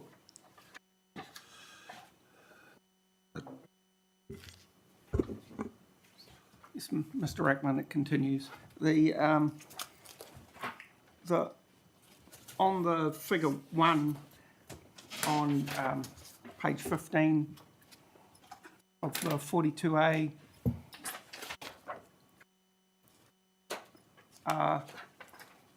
what into the purple part all by itself's the large format retail, correct? That's correct. And that coast, the green on the coast, what's that? That is open space zone. That open space zone. And sort of the white bit in between is it the road? Because the roads aren't zoned, as The I can't recall. The road itself would take the adjacent zone in up to The centre line. up to the centre line, and it may just be how this is just printed out, unfortunately. As part of the that's from as notified, the areas remained large format retail, and it's only as a consequence of the KO submission that the changing that to metropolitan centre zone. Yes, it's the submission comes from them. They did the same in the 2020 PDP, and they've done it again in variation 1. Right. Has any consultation with the commercial people in that area as to the rezoning being undertaken by the council? In terms of that submission, Yeah. no, Right. but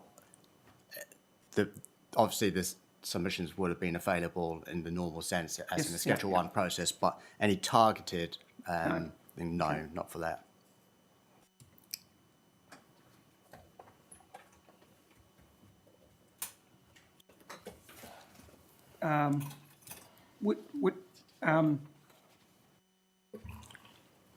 Where the Whitireia Polytechnic, if that's what it's still called, that's based in the northern part of that area. That's correct, yes. Are there any submission from them? No, off the top of my head, I don't think we had one in 2020 either. Okay. Can you pull up a map and show me where exactly that is, like The Polytechnic? yeah, I did ask what to be on there. It is The defined as Commissioner's a, just pointed it out to me. okay. It is defined as a precinct as well. So no, don't worry. The Commissioner's just satisfied my curiosity. And then, can you remind me, Mr. Rackman, whether, in terms of your supplementary and that, what's your position on that rezoning now? That's one I discussed yesterday, Yep. and I'm conscious that in response to Commissioner McMahon, I have actually done an updated reply. It's just I haven't had time to actually email it off to Oh, get circulated. And so my position that I confirmed yesterday is that I still recommend rejection of the rezoning.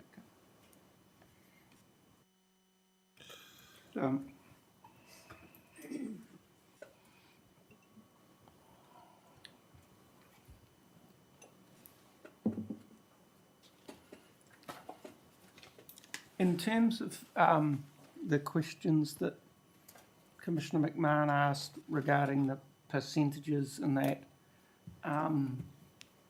which would effectively be taken out of an area that could be increased in density for those residential areas, is there a similar situation that would apply for the commercial areas where increased density of housing within commercial and industrial zones could occur? In terms of how much supply could be, residential supply could be lost. Would be lost, yeah. And is that from keeping it as large format versus, Not just in relation to this one, but yes, that, but in terms of all of those, across all of those commercial zones. What I'm trying to understand is, do the same provisions apply to So- the commercial and industrial zones, and if they, where there's height variation and that Okay. sort of thing?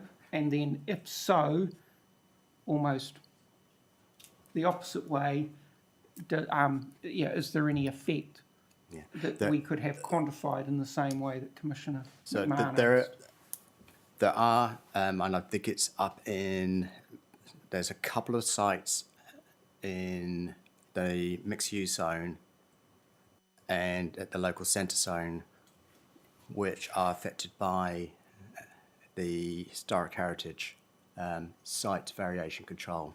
Now, there's not a lot of them, and that has been accounted for in terms of not necessarily for that zone, but as a general across the district, what was the effect of those particular historic heritage and SASM controls on housing land supply. And I think the figure came to something like less than 100. I think it was about 60 something. So in terms of the actual lost development capacity, it's very low. And that's all of them across the whole, wherever they apply. And as I said, the only ones that apply are a very limited extent in the mixed-use zone down at Kenepuru and at the local centre zone in Plympton.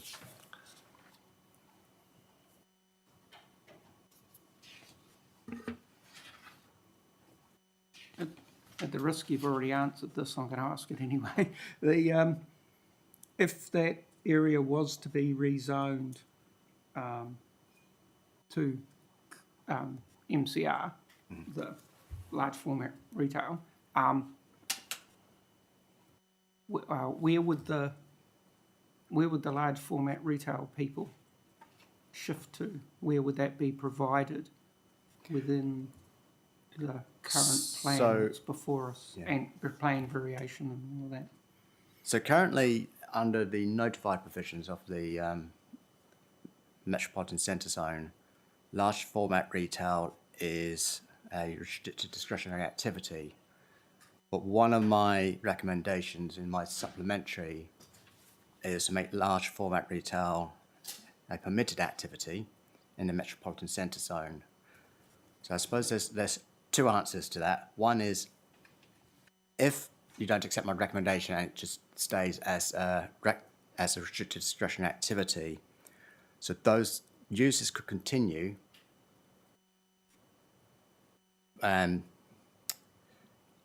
within that location, but their abilities to expand or etc. would be subject to a consent process. So in terms of where they could go if they didn't like the change in environment, because again, fine grain stuff coming in, you'd be left with the one location to the west of the Metropolitan Centre Zone.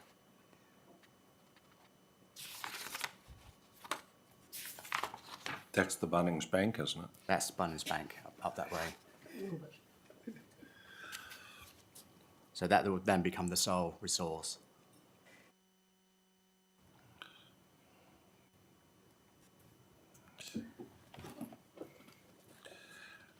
Question about your sort of understand the logic of your supplementary recommendation. in the context of a metropolitan centre, is it appropriate to provide the kind of large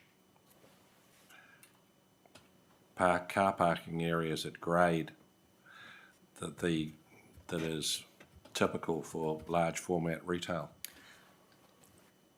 If they're done in that way, no. But I would say we've got enough controls in terms of triggers for when consents are needed and the ability to assess the built form effects of them.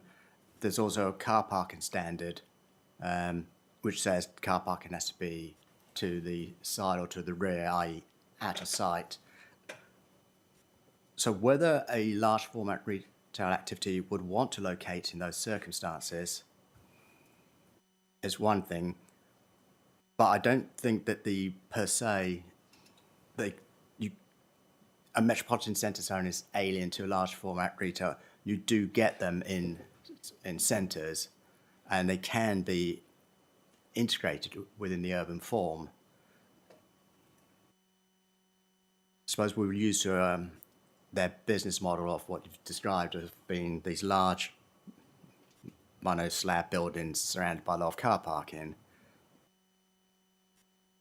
So there's that tension, but I think the actual controls we have does provide sufficient leverage to make sure they're designed in a way that reflects the actual planned urban form for the metropolitan centre zone.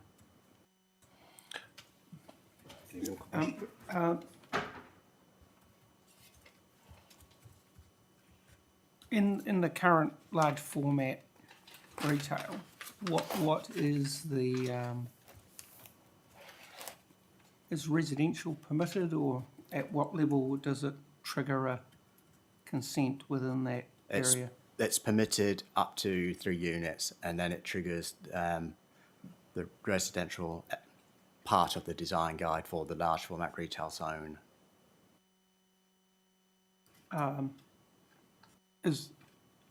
What's the coastal hazard predicted sea level rise in that area? It primarily it eats away at the that green belt of open space zone. The actual main body of the actual zone itself is relatively based on the what's in the PDP. Mm-hmm. From memory, I don't think there's much at all. It's all concentrated on that reserve land around the edge.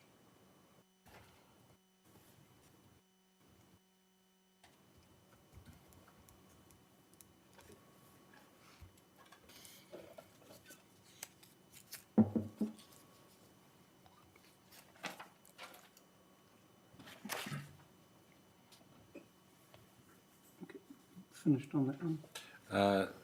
Going to Parramatta, my understanding is that Kaingora are not pursuing their relief, so we're only talking about the Parramatta Business Park. Any questions, Commissioner Sinclair?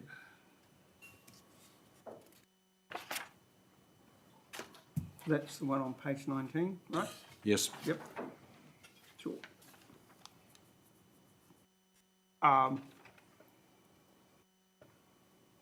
In terms of the zone, the large lot of land that's in the middle on figure 4, page 19, that's the Parramatta School, isn't it? Yeah. It is, yes. So, and the zoning at the, I'm going to call it the northern end, the roundabout end. Yep. That's with the service station and all that. Yep. So that's local centre zone there. Local centres. So that underlying zone would only, where the designation for the school is only at the schools. That's correct. The hatched area though, that's Parramatta Business Park. You've got a submission in.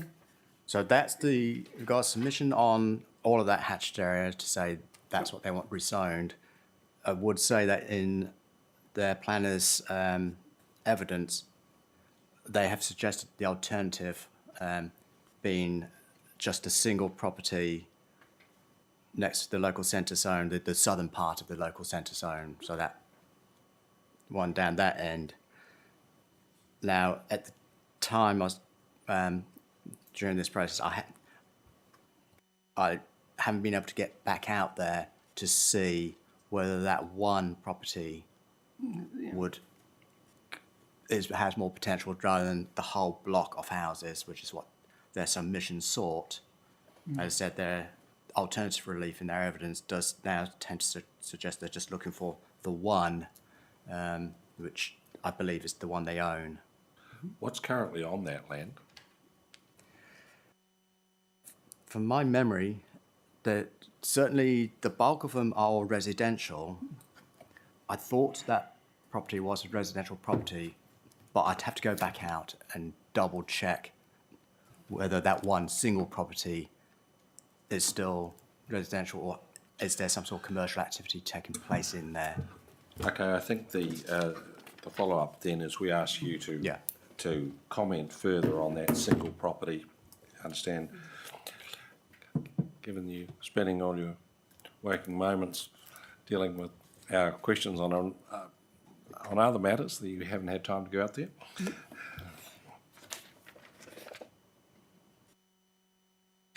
So, then moving across the page to the next one for Porirua Bay.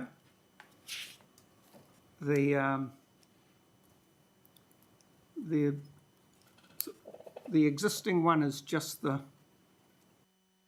one in the middle, effectively. Yep. That's right. So the extension is fair. So what's in those? What's on those sites? That they're all residential. The centre in Porirua Bay is the notified, and then it's just surrounded by housing. Right. There's a reference to the Porirua, oh no, sorry, take it back. Anything more, Commissioner? Go on to the mixed use zone. So, similar question, Mana mixed use. What's on that land at the moment? That I couldn't tell you the exact mix of all the activities, but certainly at the time of when the plan was notified, it is very much literally a mixed use of lots of activities taking place, and that's what the section 2020 section 32 identified.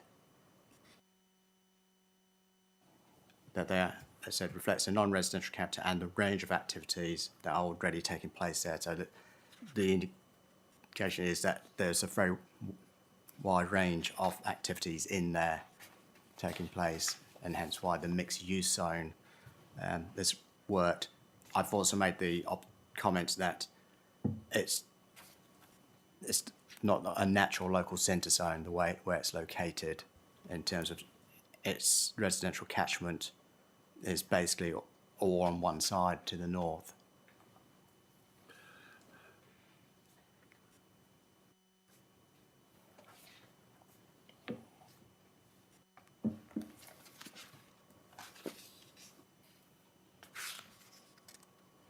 Any questions, Commissioner Sinclair, on that?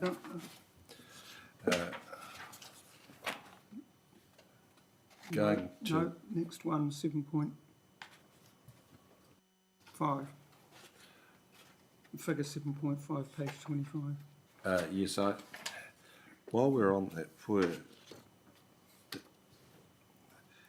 I had a question about 7.5. There seemed to be a couple of like little islands of part sites sticking into the general industrial zone. Just looking at where the underlying section, sort of. Is that just physical access?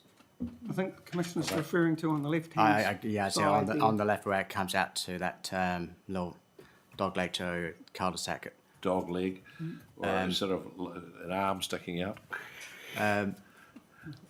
So it's difficult to see from this slide, but that's the access to that particular property down that southern part. So you can just make out the car park at the end of it. And there's one that seems to be in. You've got the Harvey Norman site, which is identified, and there's like you can see the underlying road Yeah. that to the north side of the Harvey Norman site, and there's like it seems to cut off an area of large format retailing between the road and the jizz behind it. What's the rationale for that? But that would be following the cadastral property boundary, so it must be down to the way that land has been developed over time, that it's left in this ownership, this, I suppose, leftover piece of land. That's a private road, is it? Or is it a public road? I'd have to check that one, because some of them are technically private, even if you can actually... Because we talked about, I Go think up Mr. and McIndoe down. talked about the secondary frontage to the Yeah. south of that building, which is a private road, and that was the basis of the submission. Yeah. So I'd need to check whether that's vested to the council or not, whether it's still technically a private road or public. I wonder if we should, if we just ask you to just go check the records, go and eyeball the site and say, is there a sound reason why that's large format retail rather than jizz? There may not be a submission that would enable it to be rezoned anyway, so it might be academic, but Yeah, I'm not aware of any submissions. well, maybe then don't bother. No submissions, not go looking for trouble. Commissioner Sinclair? Yep, no further on that one. My next one is on page 47, just in relation, which was that primary frontage. And Mr. McIndoe explained his position, what he'd reached, and just wanted to check with you where you were at following up.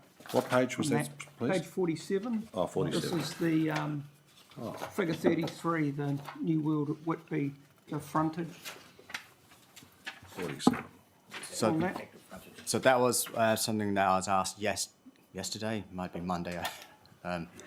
And what I said there, and I still maintain it, is I would still stick to my recommendation, which is that just that one part of the active frontage be removed from the open space zone. I still think the other one serves a purpose, as described by Mr. McIndoe, in terms of trying to build a future state environment where buildings are fronting back onto public realm. All right, thank you. I think that's the end of the commercial rezoning. Yep. one. Yes, commercial, yes. And we did this. I've got a follow-up question. All right, go. Is that okay? Yeah. Mr. Eklund, I'm just returning to that part of the report dealing with the request for extension to the HRZ and extensions to the intensification precinct. And we discussed yesterday that whole issue of, what was the term I used, nearly all outside or nearly or all inside the parameters. I'd appreciate something in writing from you that just captures the discussion we had yesterday. Particularly, I think there was one site where I think Mr. McIndoe said there could be some movement. Was it the Papakofi one? Well, we've already asked about the Papakofi, asked for a response on the Papakofi Yes. one. I just want to, I guess I want to be certain that there's no other sites that might fall into that category or benefit from any secondary features, where the extension is not all outside the walkable catchment, in relation to HRZ or the centres for intensification precincts. Well, can I suggest, as Chair or said, that we'll be looking again at that public co-fi. Yes. That maybe, as part of the right to reply, we extend it to I'll say re-examine, if you like, those extensions and just be clear if they're in and out. Yes. And if you like, apply that same methodology of, now, obviously we would have done that the first time round. Yes. But we'll go through these sites again with that lens on it to say, I'm certainly not saying that it's not been done. Yeah. It's just that maybe the explanation of that could have been a bit more fuller. In the, Yeah, no, that's what I'm going. Yes. That's what I'm perhaps getting at, is that maybe it needs to be described more fully. Yes. Why it was out. Yes. And just running that lens about would that change in any way through the application of secondary features and factors. Yeah. So how we apply the secondary Yeah. features. So it's both for the extensions sought to the HRZ and to the extensions to the intensification precinct. So that's pages 32 right through to 43, sorry.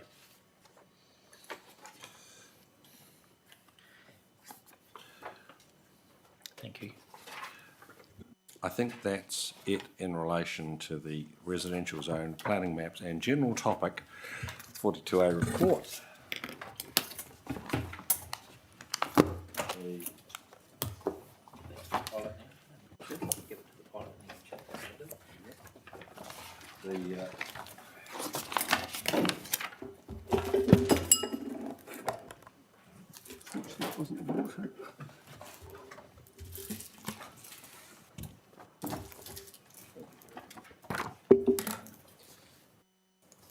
How do you want to proceed now, gentlemen? We have 1, 2, 3, 4, 1, 2, 3, 4, 5 42A reports left. That's quite depressing even in just saying that.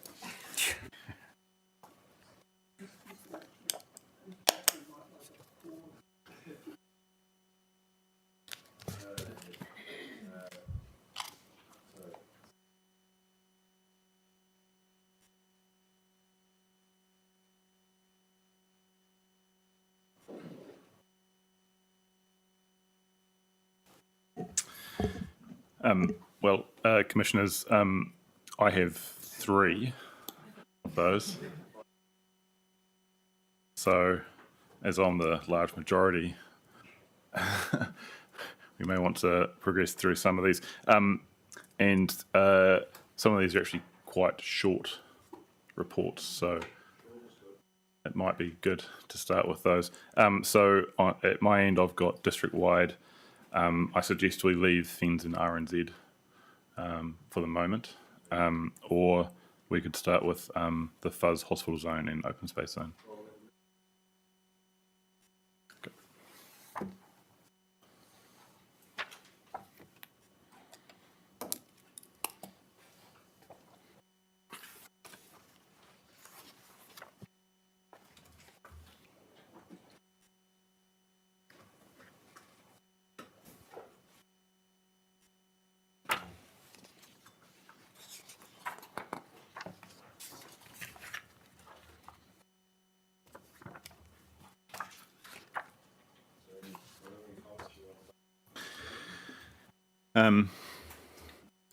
Not in particular, only that I've read the evidence and legal submissions relating to the district-wide. There was a couple of matters, but I think I'll just take the Section 42A report as read and just take questions on it.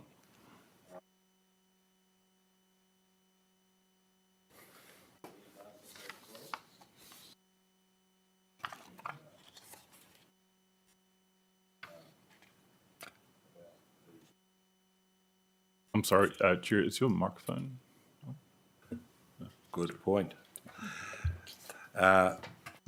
So, first point relates to telco relief related to heights.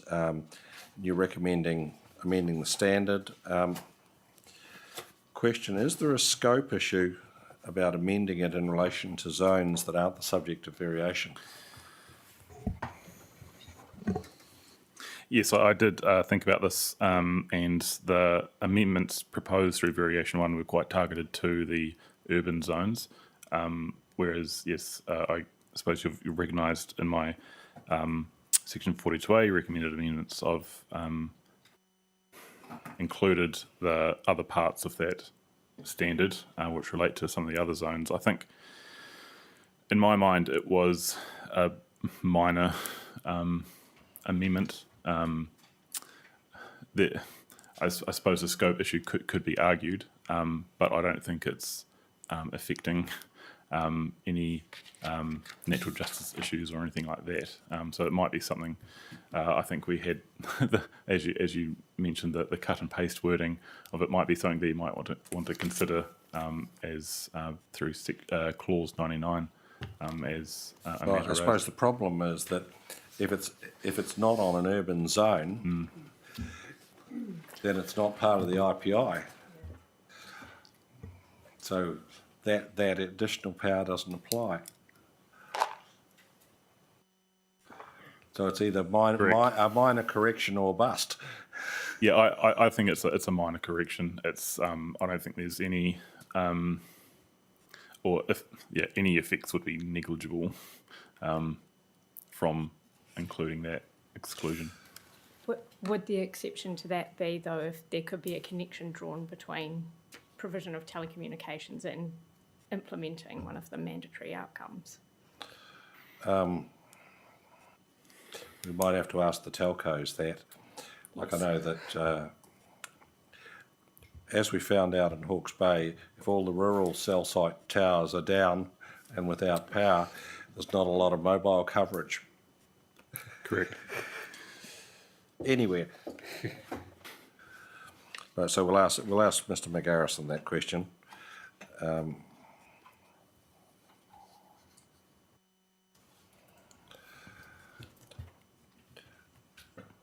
suppose the other thing is that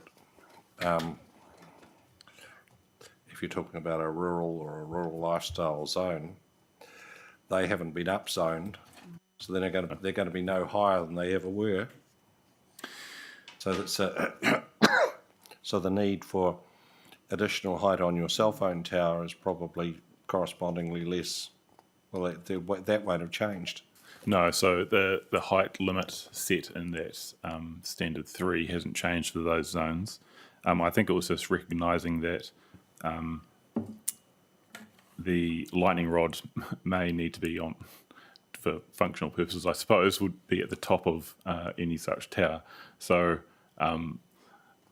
it may need to exceed that that height if the tower itself needs to be at the limit of the permitted height.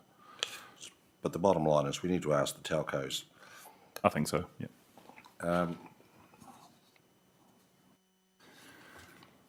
The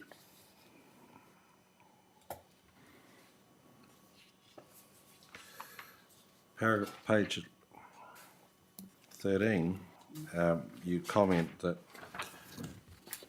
the Residents Association, Parramatta Residents Association, don't define what they mean by hydraulic positivity. It seemed to me to be pretty clear that it's something better than neutral, but the problem is that it doesn't say how much better. Yes, I think there's a couple, and I think we've addressed this through previous hearing streams, which I go on further in paragraph 88.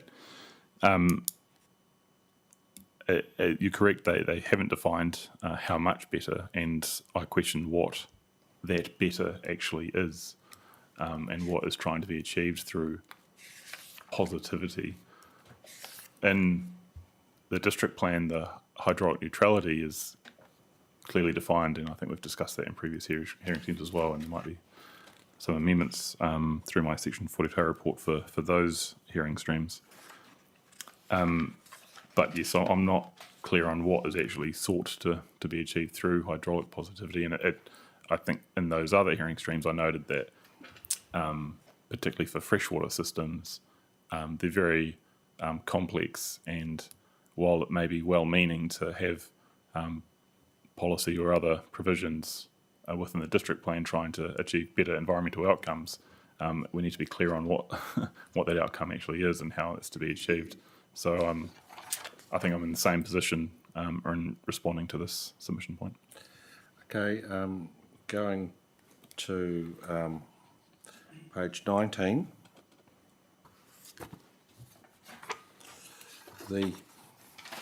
You recommended Three Waters network which meets council standards. Well, the obvious question is, well, what standards? And given it's an objective, should it be trying to, rather than talking about meeting council standards, talk about what's the outcome those standards are trying to achieve? So in that wording, I was essentially referring down to having that line of sight, I suppose, to the standards in the Three Waters chapter and in the subdivision chapter, which refer to the Wellington Water Standards. Wellington Water Standards, which set out performance criteria quite clearly in that. And as I've described in some of either this section 42A or previous ones, the way the plan is structured, if you don't meet those, then you go into a consent process, and then there's outcomes which need to be achieved through any other proposed infrastructure provision. Well, in terms of, understand the line of sight point, but given this is the subdivision objective, should this capture essentially the outcomes that those Wellington Water Standards are trying to achieve in broad terms?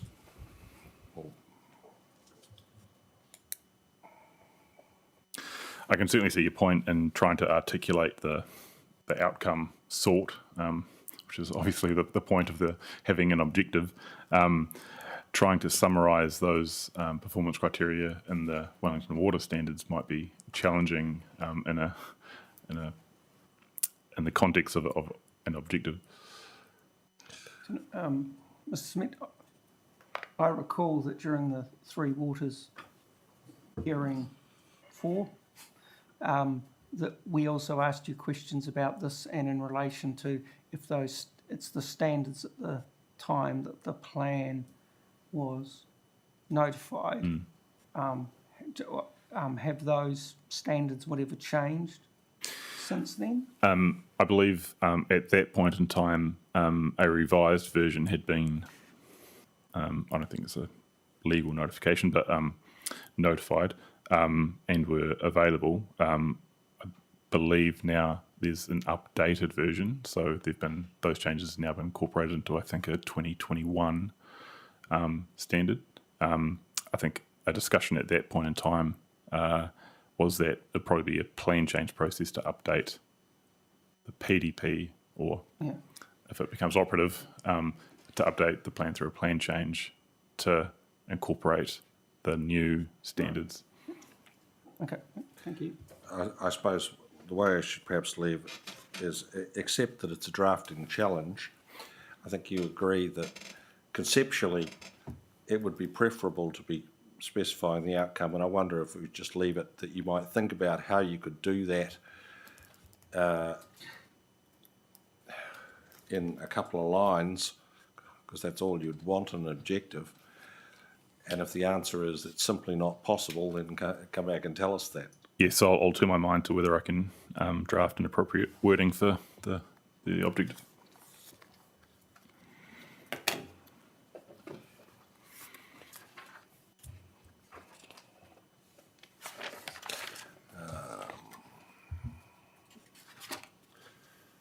The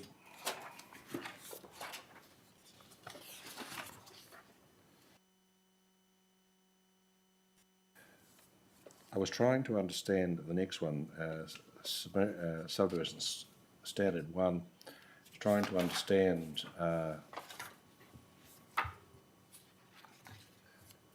how what survey and spatial we're seeking compares with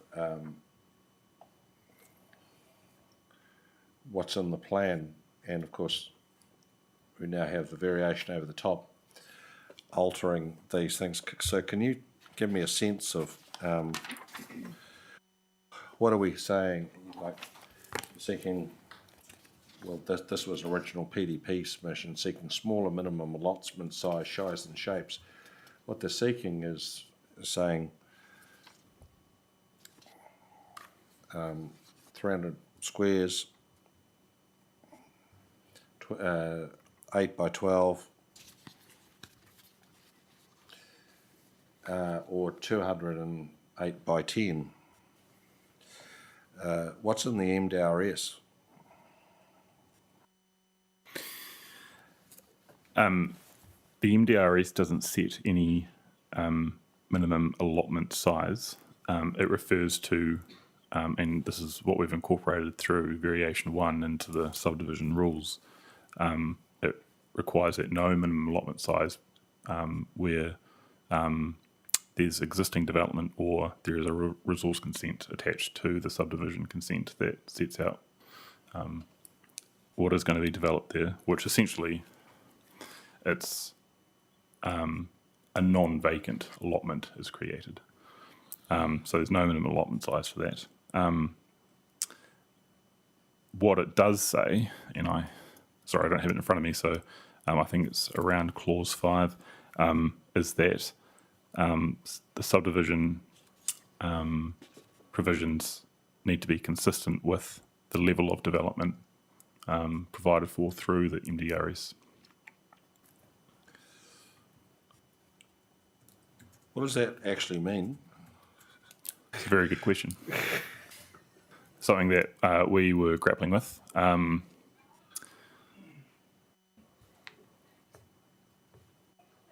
In my mind, the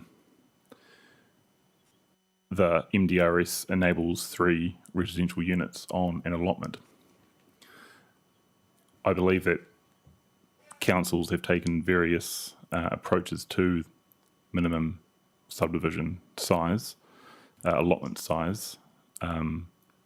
Some have taken it that it can go down to 1 residential unit and provide sufficient space for that. The approach we took is to maintain the 300 square metre minimum with a shape factor, and that should provide for a standard residential unit as is normally developed, particularly in Porirua. It also enables medium density development with multiple residential units on the site.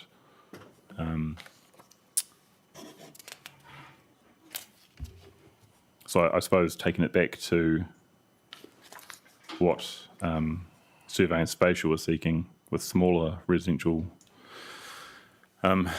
allotment size, area and shape, I didn't think that was as appropriate as what was proposed because that may not enable development consistent with the MDRS.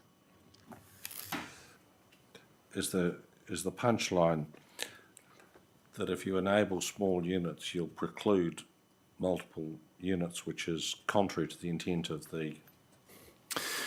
Yes, so I think it's if you enable very small allotments, then you may preclude multiple residential units being developed on that allotment. This is also, it's sort of jumping ahead, but goes to the submission from Kāinga Order for only having a shape factor and not having a minimum allotment size.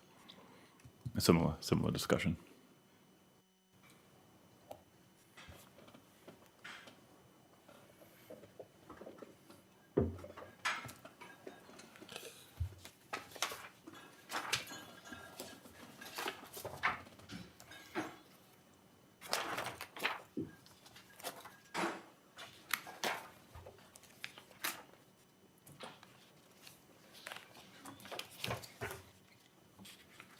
The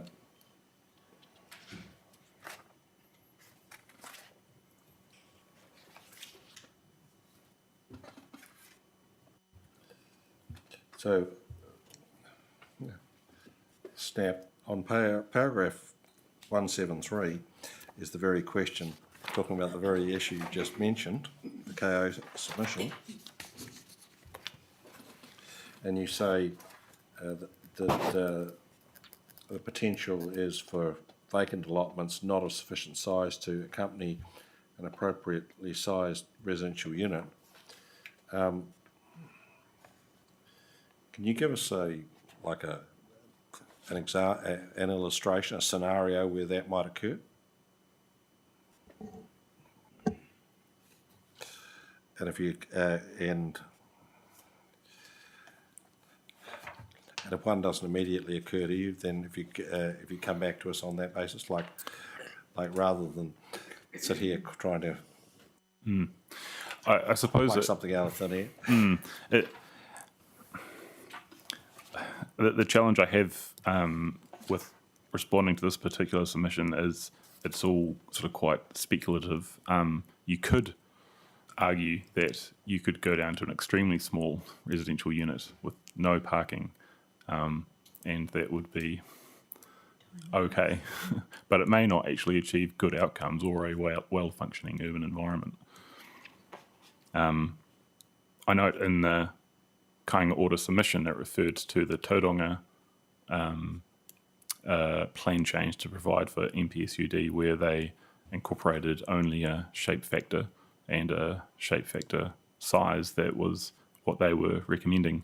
And through the analysis of that council, they had shown that you could fit a two-bedroom house, two-bedroom, two-story house on that site, which was perfectly correct.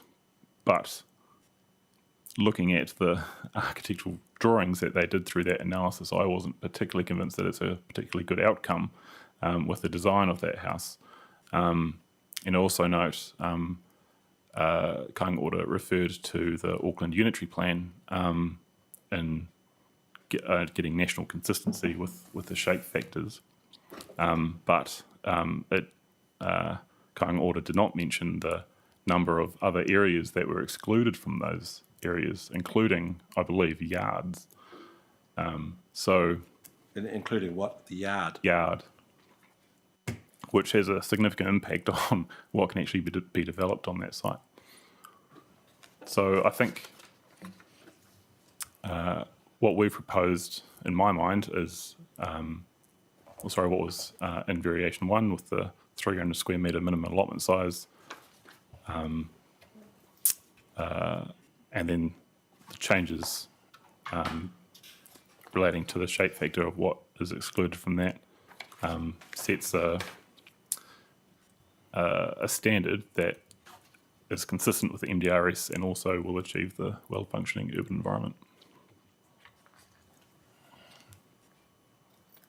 I couldn't help but last. You wouldn't possibly be suggesting that Kāinga Order are cherry picking out provisions out of these different plans. I won't comment on that.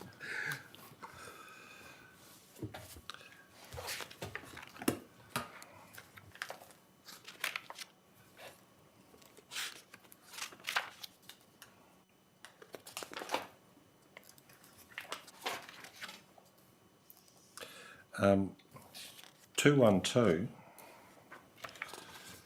you're saying achievement, Wellington Water standards require to be met as a standard. Where standards not met, consent could be refused. What's the policy guidance around that? How firm is the policy guidance that that consent would be refused if there's an inadequate three waters provision?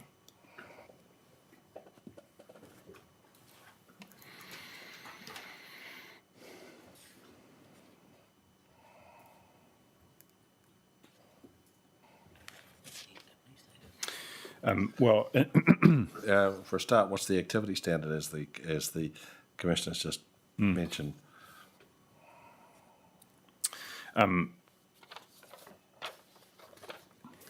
so I suppose there's two sort of limbs to this argument, basically based on the different chapters. So in the Three Waters chapter, if you do not meet the requirements of the Wellington Water Standards, it goes to a restricted discretionary activity. To a discretion? Restricted discretionary. RDA. Which I believe it refers back up to the policies in terms of the matters of discretion. And as I say, how firm are those policies about requiring an acceptable infrastructure outcome? Is the word avoid used? Yes, is the word avoid used? If you're just give me a moment, I'll remind myself.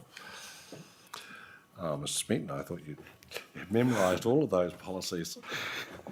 I've tried. Like in your sleep, sir.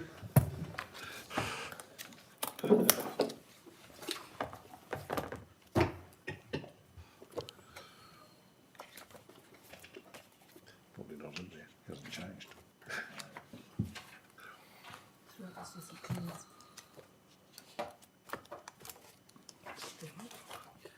Can't remember where Three Waters is.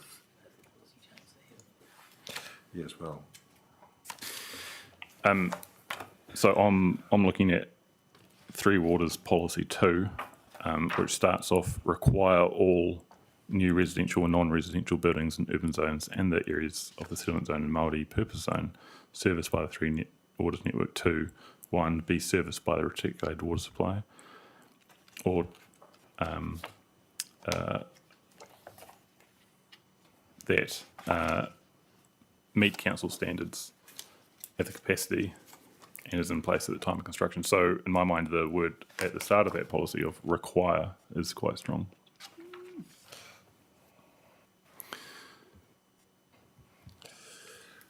thank you.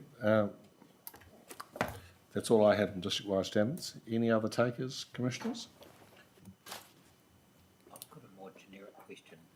Oh, yeah, It's okay. fine, go. The question I've got, and it's not limited to you, Mr. Smeaton, it applies to Mr. Racklin and possibly even Mr. McKenzie. We've now heard predominantly the residential zone provisions and the district-wide rules that sort of give effect to those. I just wondered, it's March 2023, the variation's been in force since August, was it? Yes. Many of the provisions had immediate legal effect. I just wondered whether the council have done any research into the uptake of the MDRS provisions and the high density zone provisions as a sort of a context to the issues that we're considering. I'm not aware of it myself. I might open it up to my colleagues to Yes. provide an answer to that. In terms of that targeted sort of monitoring, I'm not aware of any. We do monitor the number of building consents and residential building consents, and I seem to recall seeing an email, but I haven't had time to look at it, that came in with the most recent ones. But I believe it's shown that since the MDRS has come in, a decline in overall development activity. Okay. That you can't tell us how many have actually taken account of the enabling rules. Of the ones that are going ahead? Yes. No, I can't. Does the council hold that sort of information? If we asked you, could you find it relatively easily?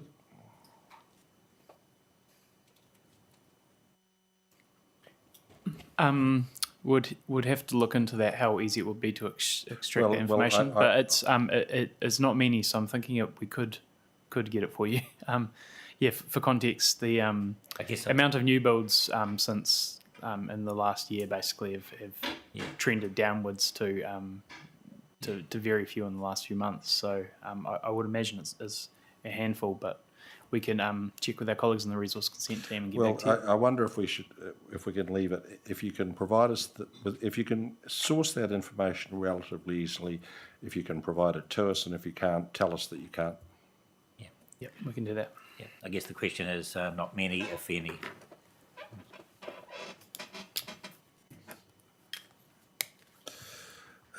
Sounds like that's the end of that 42A. What's your next one, Mr. Smeaton?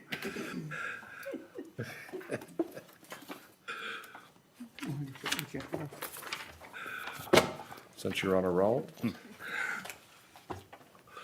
I suggest we now look at the fuzz hospital zone and open space zone, section 42A.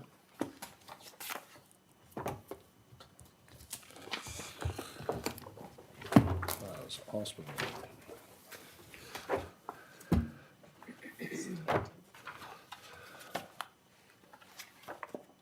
Tab 4. Tab 7.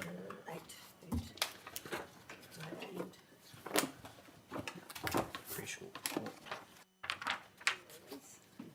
Change.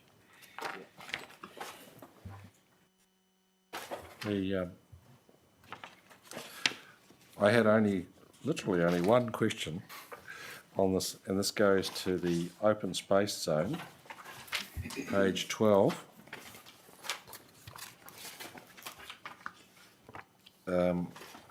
You're referring here to Mr. Colbert submission in relation to where? 97 Conclusion Street. 97 Conclusion Street. That your rationale is the reserve status has been revoked, and therefore it's site's better zoned for residential purposes, doesn't actually answer the submitter's reasoning, which said shape, topography, orientation don't lend itself to viable residential development, and currently provides a link between Conclusion Street and Limerick Grove, as you've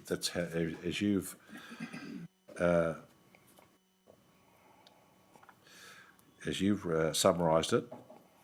And so the fact that the council has chosen to alter the legal status doesn't answer any of those questions. So are you able to answer it? And I'm not, as I say, if that's a need to ponder further, that's fine. I don't think we're going to be hearing from Mr. Colbert, but it's, as I say, it just seemed an untidy loose end to me.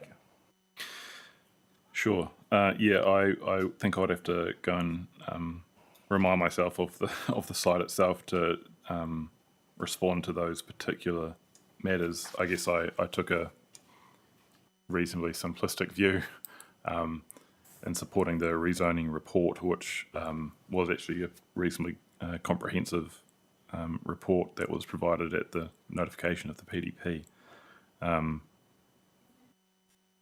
So I suspect I won't change anything, but I will just have a look at that and provide a response. And maybe you just need to pluck out some material out of the rezoning report, which does have the answers to the submitter's concern, and it may be. Any other questions from other commissioners? Oh my God! Shock, horror. Sorry. Just a really quick one, Mr. Smeaton. Thank you very much for all your work in producing these reports. Page 11, your paragraph 76 there, dealing with the Runanga submission, seeking recognition and reflection of tangata whenua values, mā tauranga, tikanga, and their ability to actively practice kaitiakitanga. And your response there I completely understand in terms of those matters having been addressed in the PDP across the whole of the district through the Tangata chapter and strategic objectives. I can see that, and I understand what you're saying.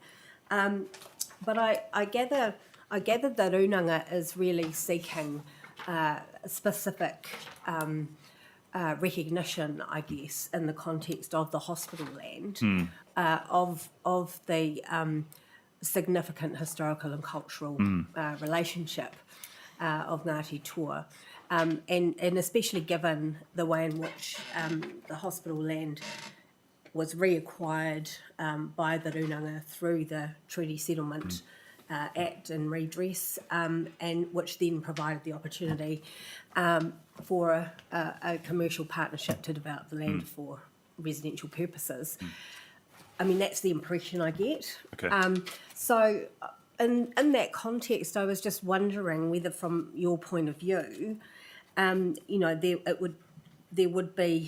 would create a problem for the plan in terms of, I don't know, interpretation, duplication, all those sorts of planning terms, if there was some reference to the cultural values associated with the hospital land in that objective.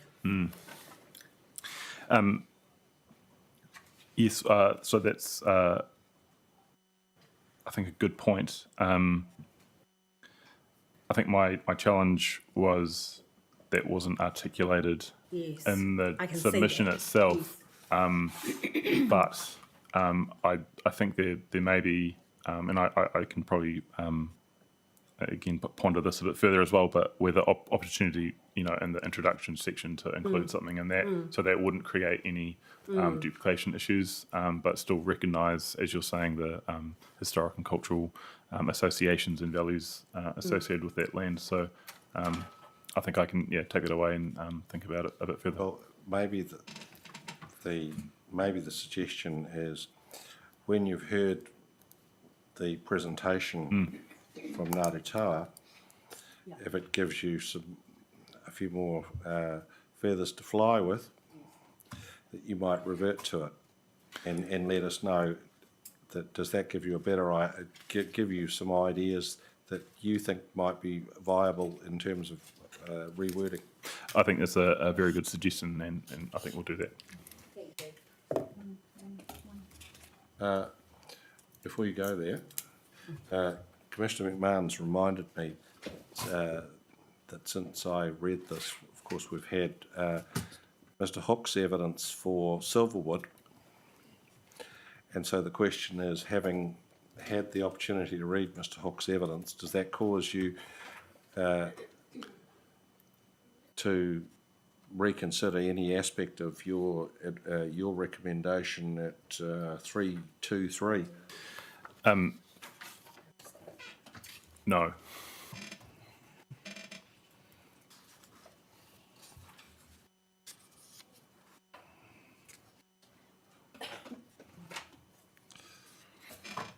Commissioner Williams. Apologies, Mr. Smeaton, things whistled past me at lightning speed, but just to go back to 97 Conclusion Street, I wonder when you're reviewing that, if you could also consider the issue of the change in zoning with the school next door, if there's any reverse sensitivity perhaps that might occur. Thank you. I can, yes.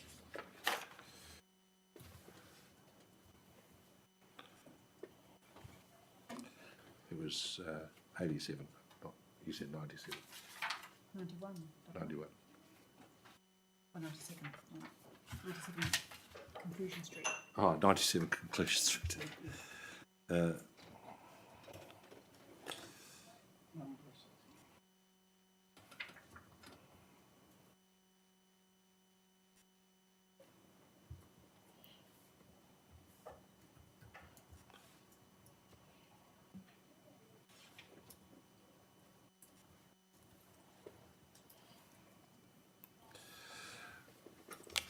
That's it. You got any more, Mr. Smeaton? There must be FENZ and Radio New Zealand. FENZ and Radio New Zealand, correct.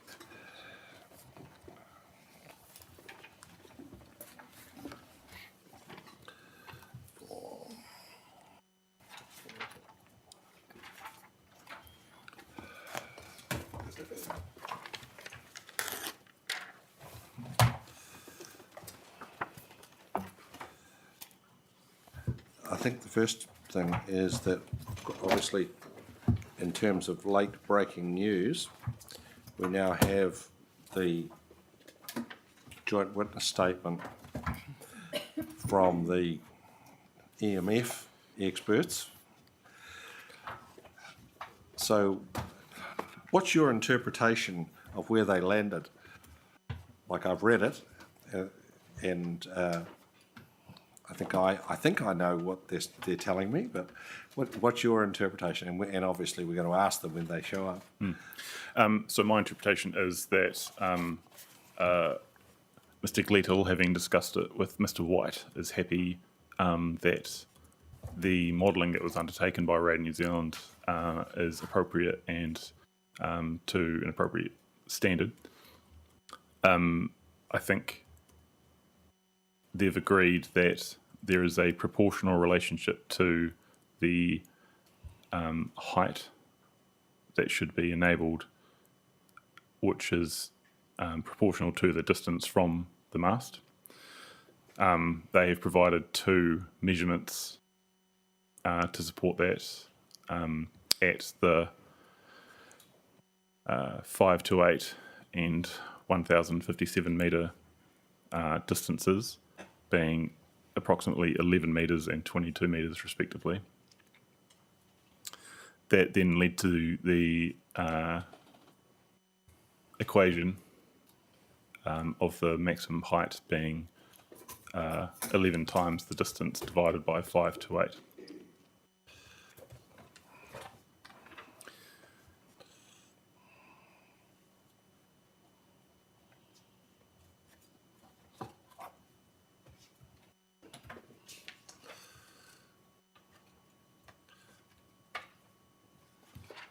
Okay. And so what does that mean? So at 5... So at 5 to 8 metres, that means 11 metres. Correct. Height.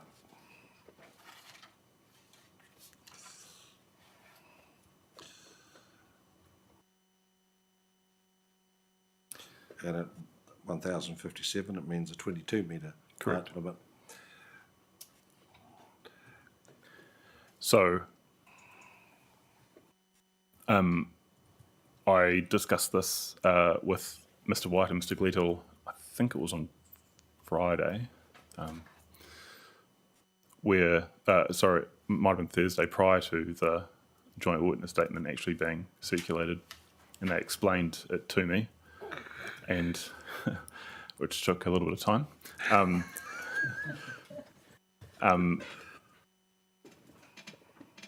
And so in that discussion,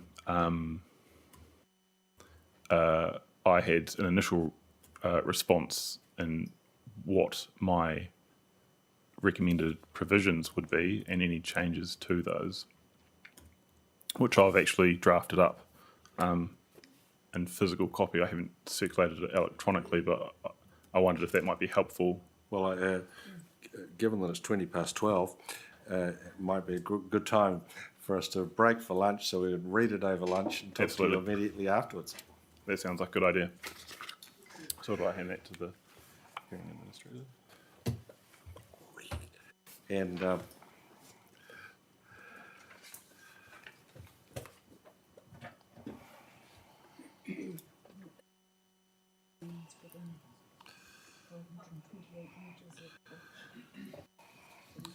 And let's take a stock take. We have the commercial still to go. PC 19. Is that it? Glory be. I think so. Yes. Like after this one? Yes. Correct. Yeah, I believe so. Okay, well, and yeah. And so I think that we're in good shape time-wise. Some of us are aiming to be home early. So we'll restart at 1:20. We'll address this issue. which is an hour from now, we will have read your planning provisions, Mr. Smeaton, and we will go from there.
Mr. Smeaton, thank you for your brief note about revised transmission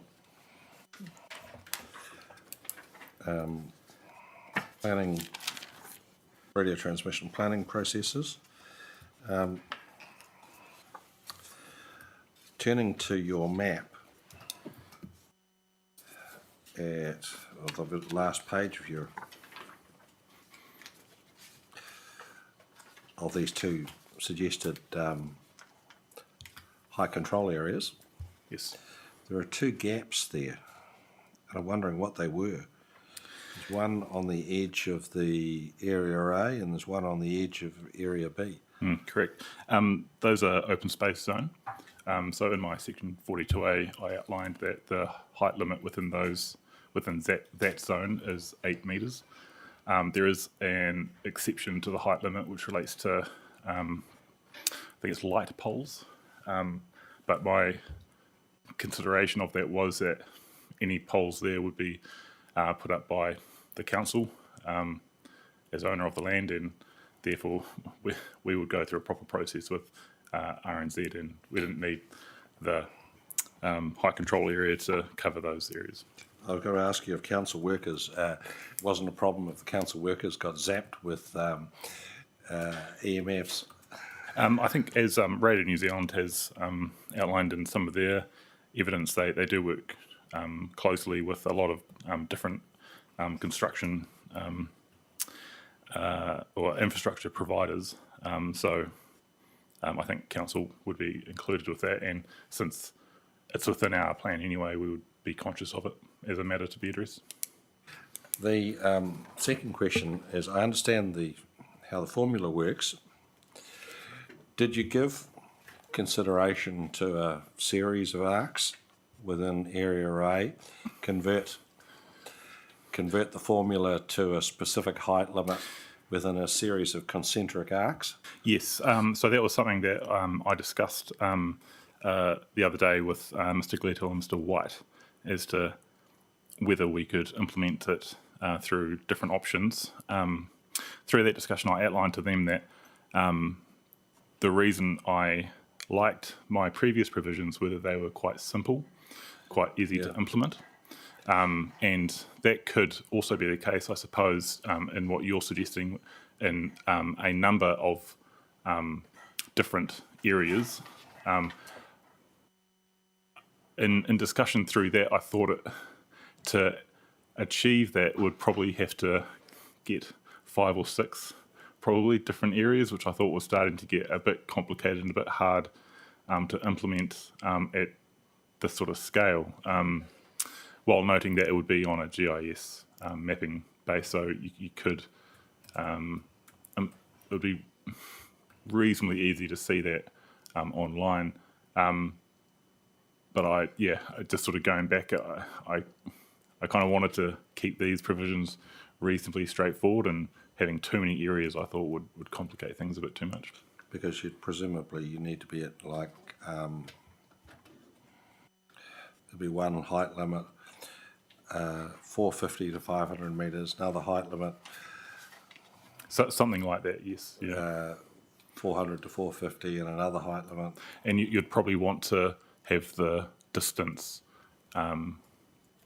set at a measurement where that high limit would coincide with something like a rounded metre, rather than having a distance where the height limit would be something a bit more complex.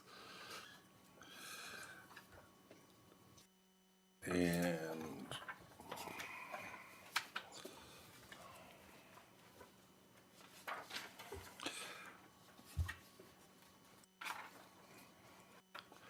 so the only other question I had for you, Mr. Smeaton, was you, in your evidence in, your 42A report, sort of raising the question, well, where are we going to get scope for this now quite complex? And you're essentially suggesting to us the best way to do this is to call it an out of scope. I think so, particularly in relation to the temporary structures and buildings. I think there was clear scope within the medium density residential zone because Radio New Zealand specifically sought changes to that chapter, whereas it was subsequent to reading their submission and they hadn't identified, while in the submission they certainly identified that temporary structures is an issue, they hadn't identified that that was managed separately on a different chapter in the proposed plan.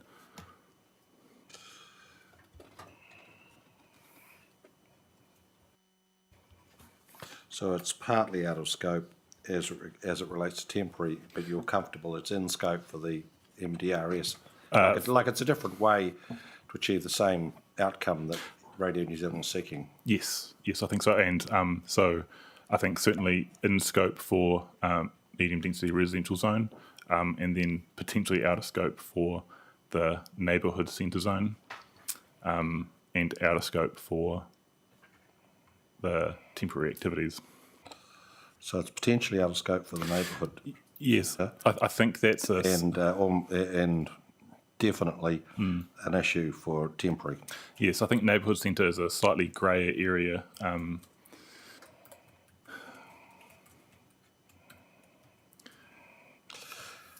Right, I'm comfortable with that. Any other questions from commissioners? Can you just clarify why it's a grey area, please, Mr. Smith? Because Radio New Zealand in their submission included specific changes sought to the medium density residential zone, but they hadn't had the same provisions identified for the neighbourhood centre.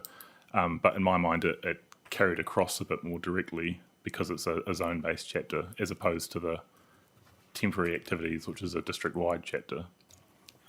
So, yeah, there's sort of nuances in that. Thank you. Or degrees of out of scopeness.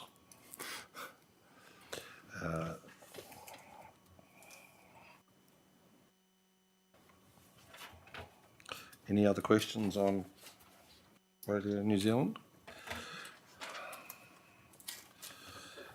Have we run out of your 42A reports, Mr. Smith? Within that same 42A report, I addressed the Fire and Emergency New Zealand submissions, but that's reasonably straightforward. Some of those submission points are actually addressed in more specific Section 42A reports. I addressed sort of the bulk ones, but nothing, I think, that I want to raise with that. So it's really just whether there are any questions from you. I didn't have any questions, so I think that's all good. Thank you. So you can stay and watch the show or depart and answer all the questions you've agreed to answer at your option. Thank you very much. But thank you very much for your input, Mr. Smeaton, and as with all the 42A reports, it's really high standard and we really appreciate the work you've put into doing it. I'm just going to add a rider to that, apart from the number of acronyms to be encountered in the reports.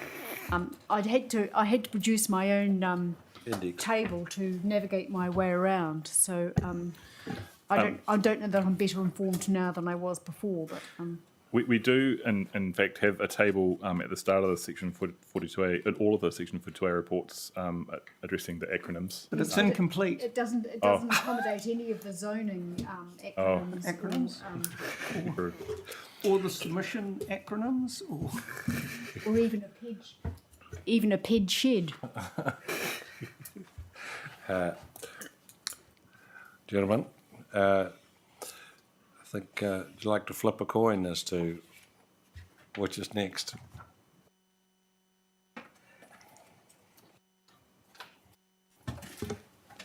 I'm happy to go first, on the basis that it might mean I can depart first.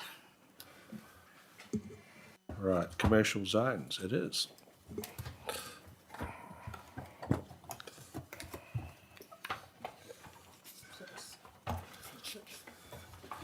Tab 6.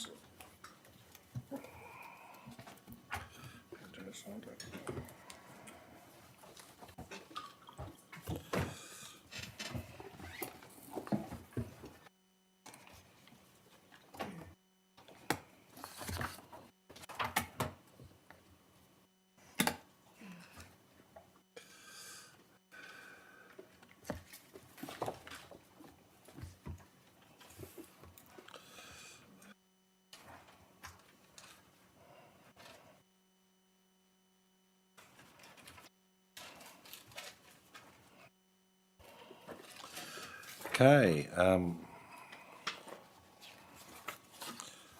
start with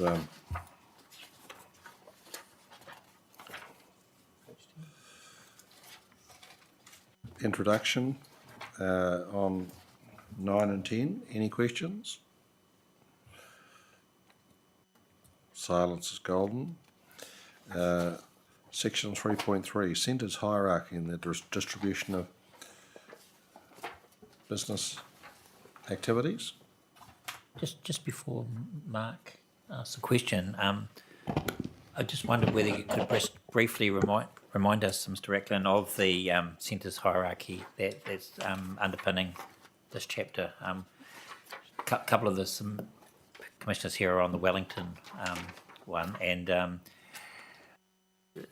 that hierarchy excludes a town centre in Wellington. I think in this case, Porirua, there's no central city zone, but there's a metropolitan centre. That's correct. So the hierarchy is set out in the strategic objectives. Yes, okay.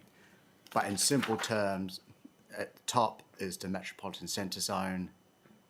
Then sitting below those, not necessarily in that order, you've got the local centre zone, which is there to provide for that daily and weekly needs of the surrounding community. You've got a neighbourhood centre zone, which is there to serve immediate residential neighbourhoods. Then you've got the large format retail zone, which, well, as the name tells you, is geared towards providing for that activity in the city. Then we've got quite a large area of mixed use zone. Yes. And that reflects a lot of the historical changes of what was originally in the ODP industrial zone. And given the relative permissiveness of that zone, other activities have moved in. And so what we see now is not an industrial zone. So for those ones, we've decided the mixed use zone was the most appropriate. And as the name suggests, that does provide for quite a wide range of activities. But in simple terms, it's a metropolitan centre zone that sits at the top. Yes. Well, let me rephrase that. Is the absence of a town centre zone and a central city zone contemplated by the MPSUD? So, so when we were promulgating Variation 1, I did assess the MPSUD in terms of zoning across the wider Wellington region, urban area environment. So that is attached to the Section 32, and it was in the form of a memorandum to say, we've got to take this MPSUD, which has its hierarchy, and apply it within the regional context, and then what does that mean for the sub-regional context, if you like, of Porirua City? Yes. Now, as part of that, I took the view that there can only be one city centre zone within the Wellington region. That is the absolute top of the hierarchy, and the MPSUD says you must enable as much development capacity, I'm summarising, as possible. Yes. So then sitting below those are the sub-regional centres under the RPS, and they include Porirua city centre and quotes. So it clearly is sitting below city centre, and by its function of serving the district meant it was a metropolitan centre zone. Yes. Now, in terms Tell me, of, Mr. Eklund, Yeah. does Hutt City agree with you? And Kapiti. yes, I'm aware that that there's a difference, but I would. It looks like that Kainora agree with us because their submission to post change 1 to the RPS seeks that outcome. So I don't know what that will mean downstream for the likes of Hutt, Well, I if guess, that goes ahead, if that submission is I accepted. guess I'll find out in 5 weeks' time. So that's, I suppose, an issue of regional consistency Yes. cropping up there. Yes. So so what about in the Kapiti context? Are there any metropolitan centres identified there? I would, I can't remember, I haven't looked at the plan, but certainly in terms of the operative RPS, it identifies sub-regional centres up there, and I would say they, from what I know of them, would serve that same purpose of being a metropolitan centre zone. Yes. Paraparumu. I think that's one of them. I think there's two, or might be the other one's listed as a more of a local centre. Right. But So, you very much had in your mind, though, a hierarchy that was first derived based on at a regional level, and then nuanced at a sub-regional. my view is that the NPSUD needs to be seen within a regional and applied within a regional context, Yes. and not just siloed down straight into the five different councils. Yes. That may have happened, but it's not my view. Yes. The reform of the RMA might support that view too, in terms of the Spatial Planning Act and the MBA Act. Yeah, and I suppose that part of the issue is the Section 77G applies to district plans, so we're having to do it in advance of the RPS, which is obviously not the ideal in the scheme of the RMA, which should be coming down. So I suppose this is another one of those Never been a perfect world, issues. Mr. Ackland. So, yeah. In terms of your question about town centre zone, I think I addressed that the other day. So it was the NPS, I'm not convinced that the NPSUD requires you to have a town centre zone. For me, that will be going to evidence. And I think I mentioned the other day, there's no evidence that we have a zone that is a town centre zone. And then there's also the question of the risk that would pose to undermining the hierarchy in terms of the purpose of those other zones, like the local centre zones. Will it undermine their ability to serve their communities in the way anticipated? Yes. And because we don't have the evidence to satisfy ourselves on that, there's no town centre zone, and at this stage, I still don't see the evidence to introduce one. Yes. No, that's been a useful context. Thank you for that. Sorry, Mark. Anything on 3.3, Mark?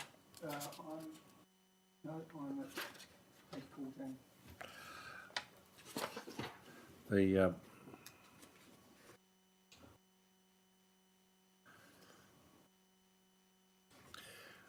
on page 13,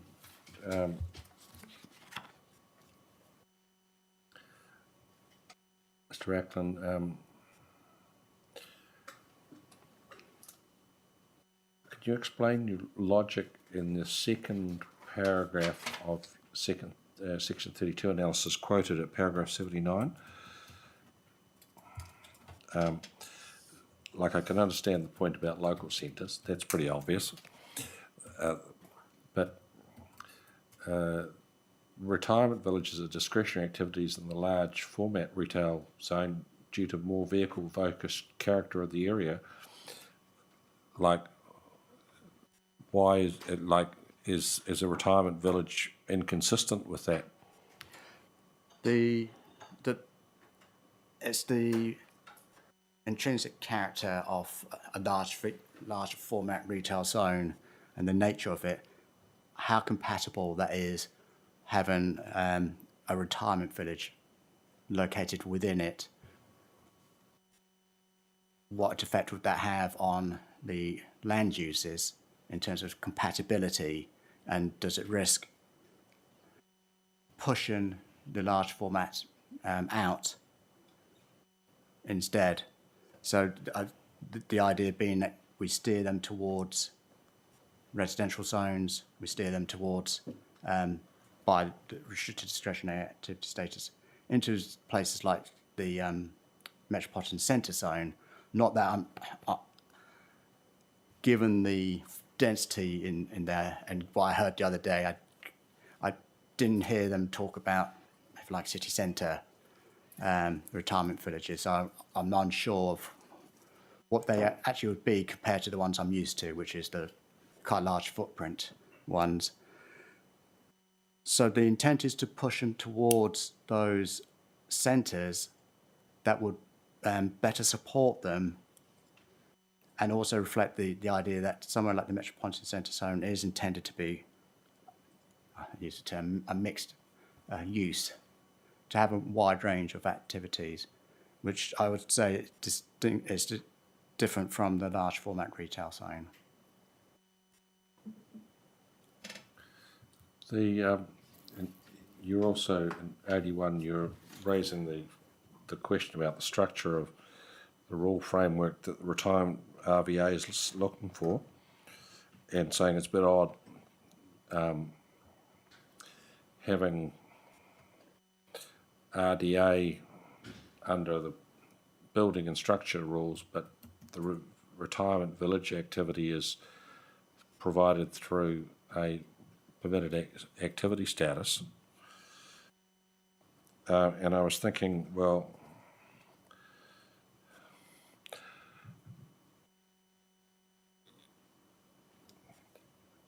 are you something close to that with residential activities? Like, yes, you have a trigger for number of residential units, but the activity is permitted and most of the controls are about the buildings. Yes, I for those centres like the Metropolitan Centre Zone, I agree with that. Probably where I was thinking of is that it's almost as if they're self-imposing an activity status that we provide for building activities as a permitted activity up to a threshold. And so it just seemed to me odd to be imposing that on themselves rather than working with the structure of the plan, which does try to actually enable building activity, but subject to a threshold after which time the design guide would come into play.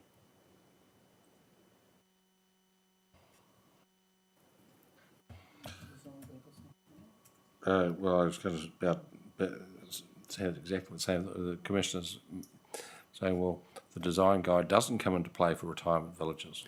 They do in the commercial zones. Because the trigger there is floor space of a new building, not the number of residential units.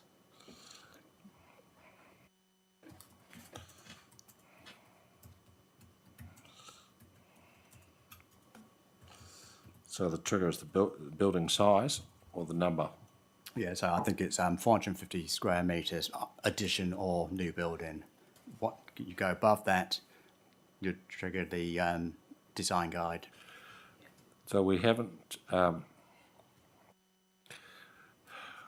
looked in detail with Mr. McIntyre at the commercial design guide. But if the design guide applies, is there a need for some clear specification in the introduction to the commercial design guide that in relation to its application to retirement villages, it's not concerned with internal design So the and design amenity issues? So the commercial design guides are structured a lot differently in that sense. So there is a residential part to that design guide, but generally it's more around the actual built form.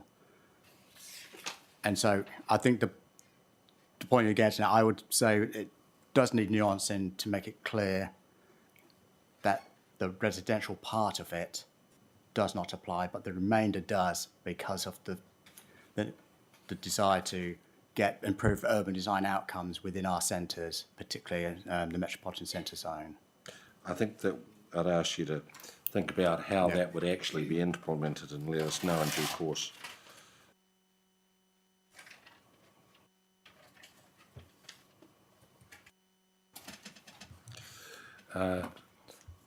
Commissioner Sinclair, you're talking about, are you talking about house movers or Yeah. neighbourhood centres? House movers to start with. Just at 86, Mr. Ricker, did we deal with all of those matters in hearing stream 1? Memory. It's a distant memory. It's a distant memory. We dealt with a similar submission, and it was relating to that was here in stream 1, where we're dealing with definitions. Right. And it's the same issue, but just in a different form, but the same response, which is it's not necessary. And the reason is because construction includes demolition.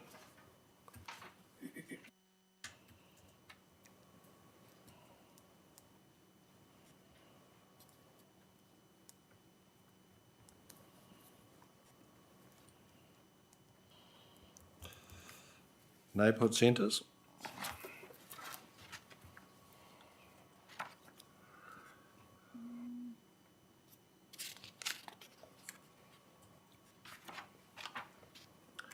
Where are you, Mark? Policies.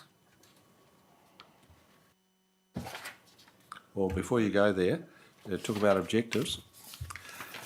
Far be it from me to raise a grammatical question, Mr. Ackland, but should that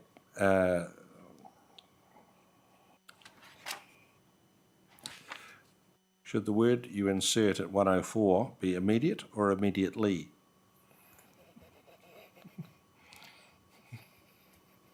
I mean, immediately. Grammar police win again.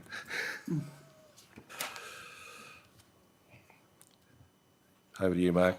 Okay, C, it's on page 18 above 112.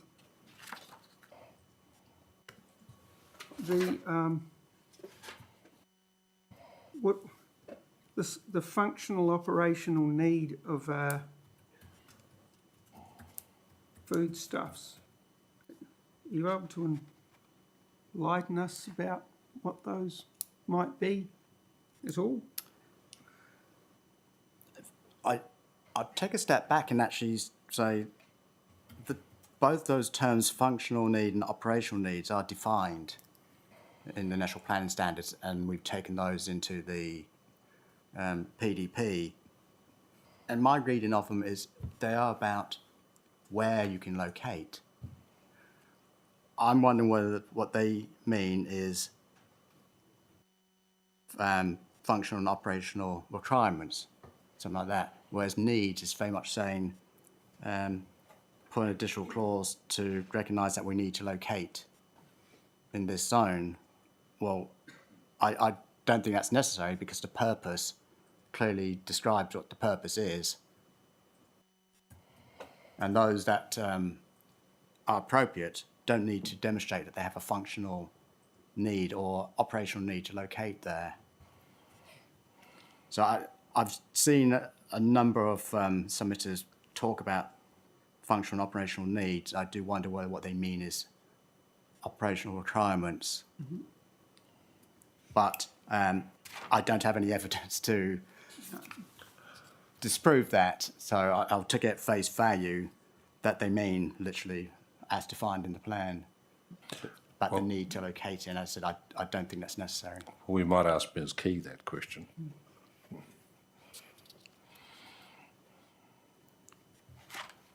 My next one is page 2122, paragraph 129.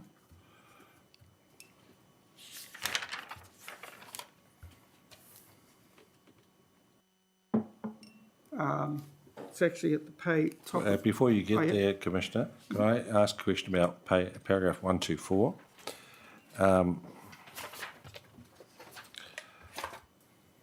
Talking about the permitted number of residents threshold. I can recall you shifting ground on that in a different context. Yeah. Yeah, I think I would add that to that general, because again, the form of development here is intended to be, although neighbourhood centres are small, it is still meant to be quite a relatively intense built form. So I think the same issue that we've identified for high density residential zone is one that's worth exploring here as well, as about whether we can look at the threshold and maybe we can adjust it to incentivise apartments within these centres. So that's for you to respond, for you to confirm. I do. I think it would be a case of probably I'll be the same for some of the other ones, wrapping this all up. The high density zone where, and in the commercial zones where this threshold exists.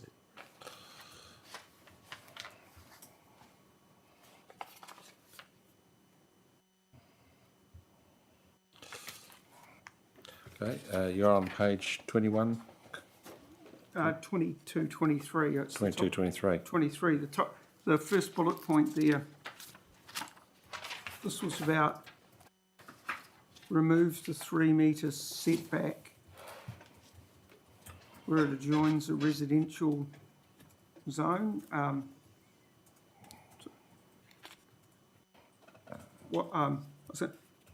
The purpose of the setback with residential zones, what's that for? It's to create, I suppose the best way of describing it, it's a buffer between activities taking place in the buildings within a commercial zone, such as neighbourhood centre zone, and those taking place, obviously, residential zone adjacent. So I suppose it's looking at trying to manage that interface between two zones with two different purposes. Mm-hmm.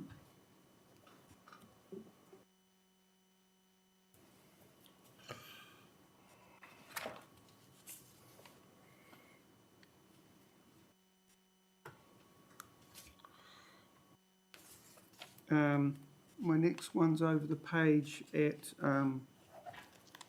para 135. So, Commissioner, is that page 125? Oh, sorry, page 23, paragraph 135. 135.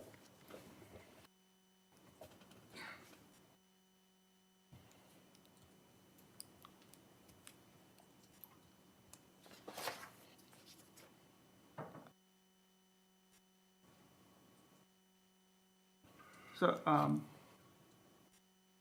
I was just, in terms of the standard for this active street frontage, you've probably covered it off now. But I was just looking at in relation to the last sentence in relation to Ms. Key's evidence, section 11, pages 16 to 17. Fine.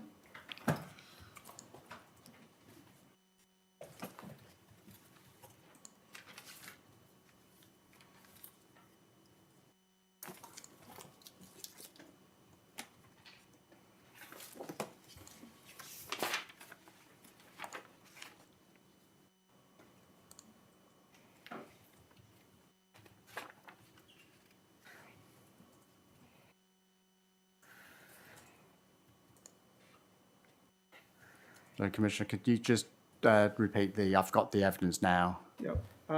So it was section 11, it's on page 16 to 17. 16. Starts at 11.1.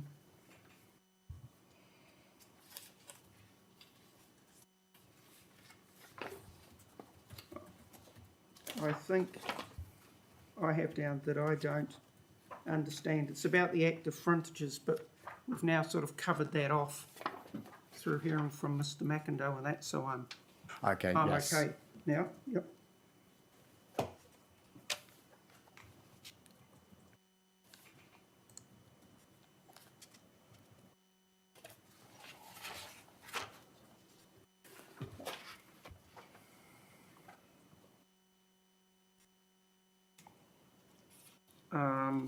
My next one is back to your report paragraph 149 on page 26.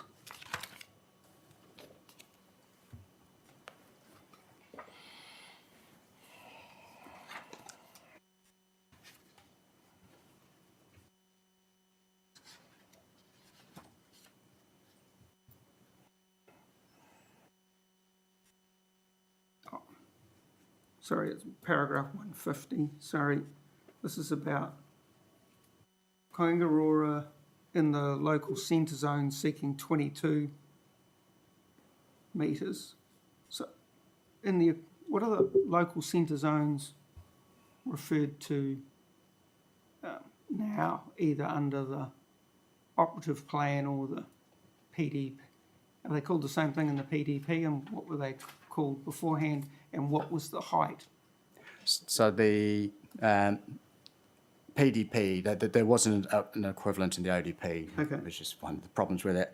So there was a local centre zone in the PDP. The height, I will have to just click it. I'm just trying to I've see got what the the figure difference- 12 metres in mind, but I just want to Yep. double check that.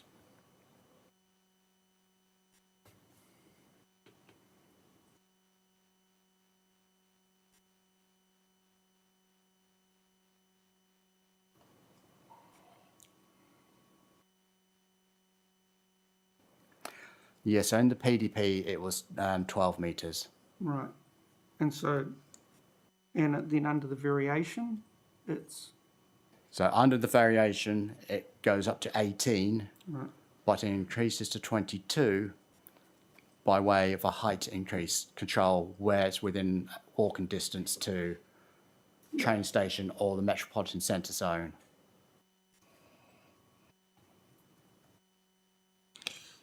And I think Mr. Ray's logic was it should be consistently 22. I think that's what they're seeking. yeah.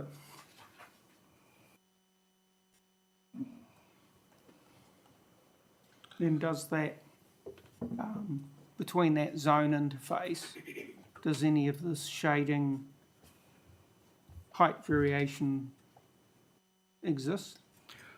Not within the local centre zone. So if you're next to a local centre zone, Oh, sorry, you mean so if you're in the from residential the area next residential? I to thought it, you meant within. So that so any residential zone site in the residential zone is what we were testing. So that was from any of the tall buildings that are enabled. So if there was an interface, Yeah. then where you got that adverse relationship, then there would have been the control imposed. Now, off the top of my head, I don't think we found any in that way, just because the local centre zones tend to be on more level ground compared to the residential right. stuff. So it's just, it's there, but there's nothing on a 15-degree slope, Yeah. south facing or greater. Yeah, that I can't applies recall anywhere you get that interface.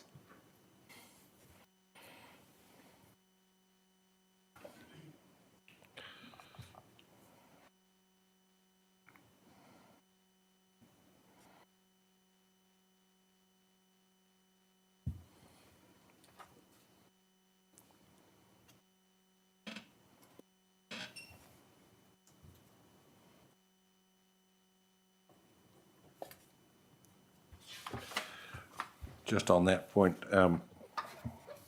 section 3D requires of the MPSUD requires a level of development in and around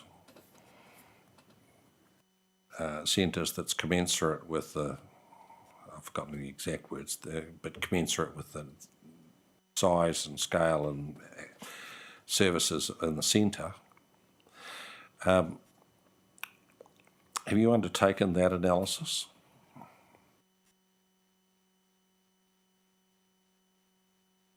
I think you need to, Took more the approach of the local centre zones are mixed in their what they provide. So Titari Bay is quite different from Whitby, but looking at it from more of a future state, where we want it to head to is to meet that objective of providing for people's daily and weekly needs. So the approach is more a policy approach of an outcome where we want to get to, rather than it wasn't done on the basis of saying, well, Titaia Bay is quite small, so we won't bother there, but somewhere else is. But presumably, so you're comfortable that the areas that aren't 22 metres are not of a scale where that level of development is commensurate with the size and nature of the... Yes, because where that 22-metre height limit applies is by definition within a walkable catchment to key features like a train station, like the metropolitan centre zone.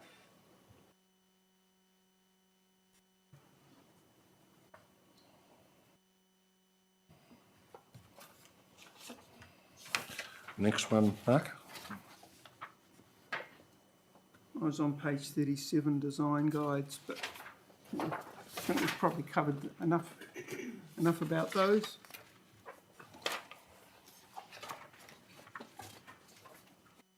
Um, 39.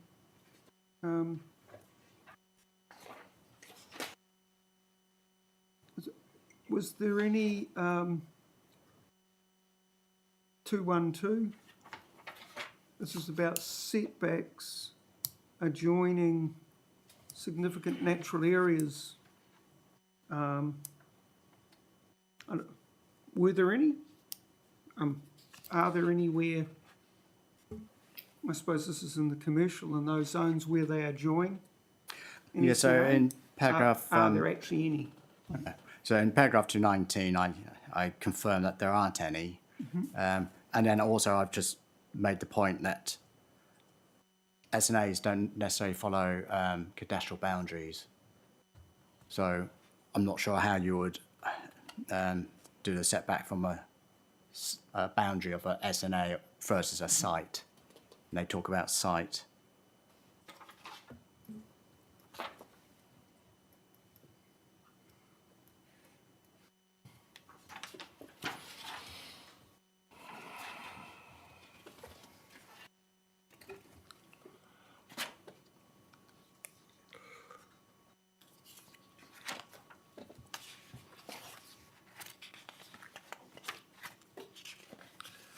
I have a question on 46. Mark, any advance on 46? No.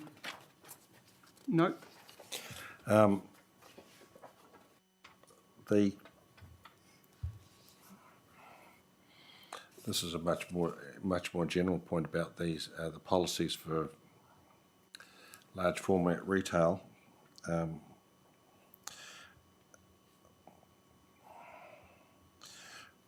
Large format retail has a particular profile, as we discussed earlier, basically a large building and a very large car park at grade.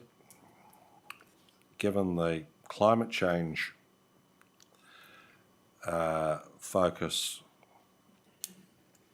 of the NPSUD, those provisions, is expansion or new large format retail on that model something the plan should be encouraging? The picture on that one, I would say, is mixed. So they already exist, and I don't see any evidence say for the foreseeable future they won't. So they are a fact of life. People use them, so I think we do still need to provide for them. Whether over time their effect on reducing emissions, that's going to be a more mixed picture in terms of as we move to an electric fleet. Does the carbon profile change for these types of activities? So I don't think we can say that what we see now will just continue on.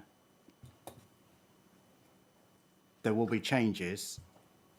So I don't think at this stage it's that's so contrary that we should simply not be providing for them at all.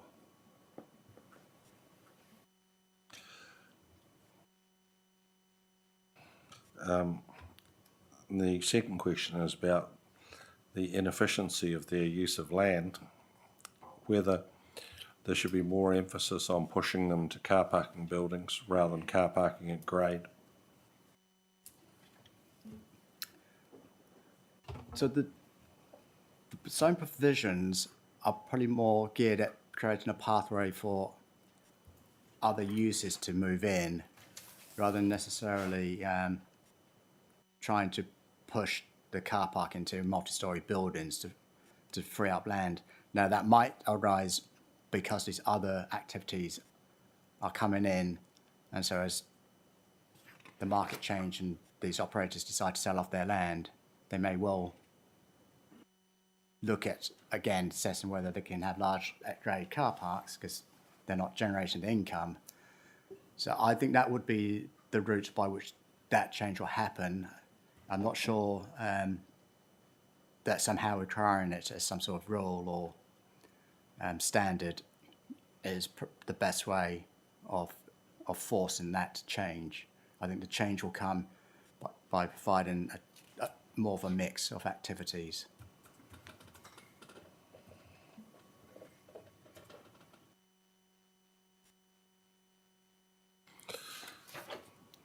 Where are you now, Mark? 52, page 52. I had a question just a little before then, 49. You're talking about rules, sort of food and beverage. Have you done any sort of survey about the size of existing car parks and these large format, not existing car parks, existing cafes and these large format retail operations? No, that is from a general sense rather than being evidence-based.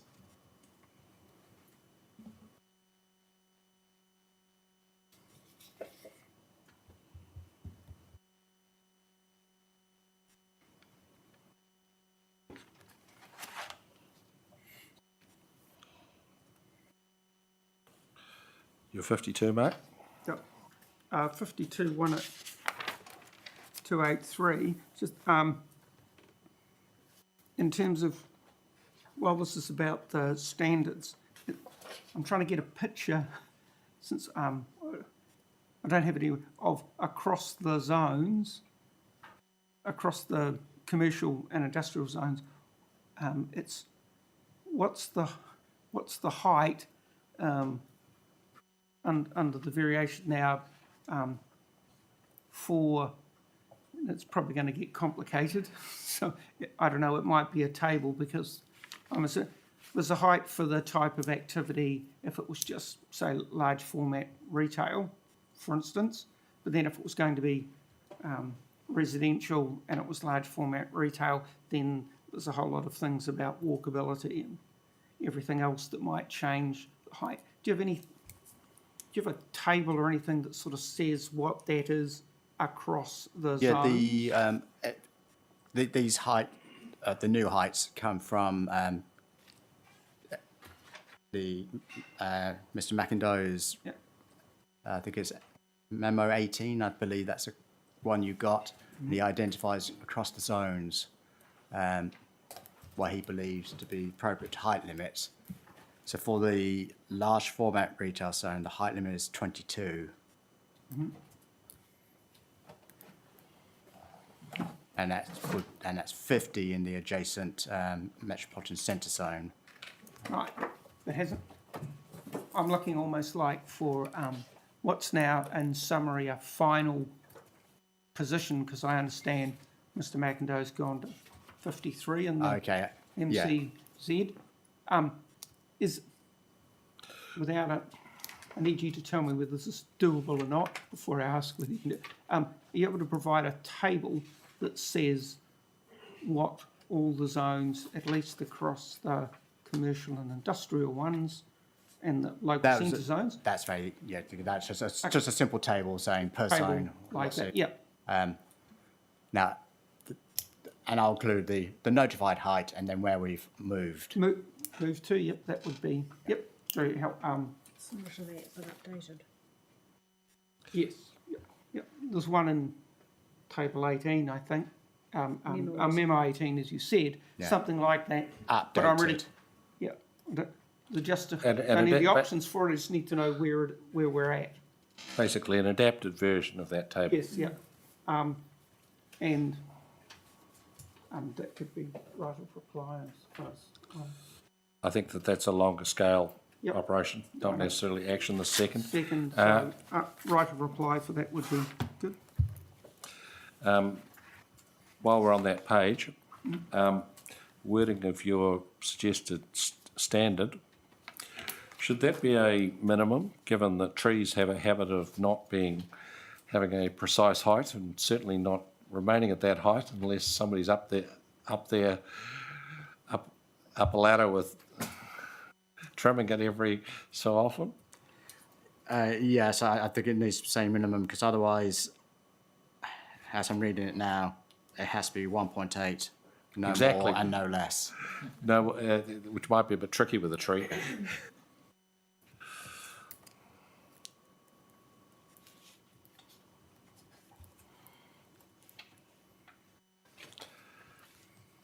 Next one, Mark.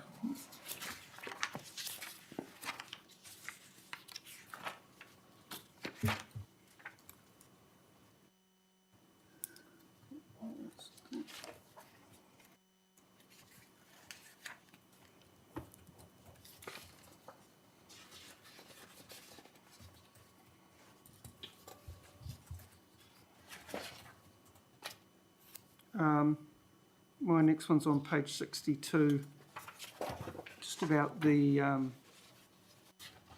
Porirua Tertiary Education Precinct. Is that zoned? It's got a precinct on it, sorry. Is it got a designation on it? Yeah, formal designation by the Ministry of Education. Microphone. I'm also again forgetful. Yeah, I couldn't tell you whether it's designated. I'd have to look at the planning maps to see if it's subject to one. But it's certainly subject to a precinct, which was intended to enable the education training activities that take place there.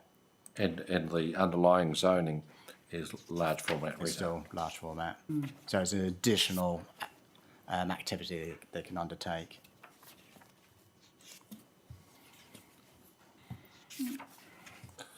Like it seems an odd underlying zoning, given the nature of the activity.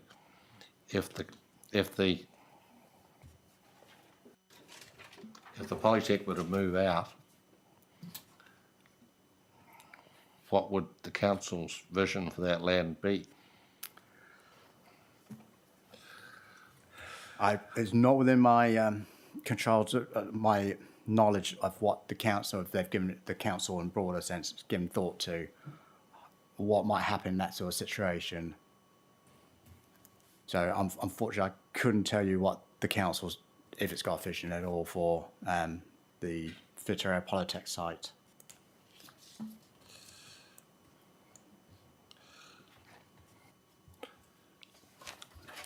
You, mate? That's me. You in total. The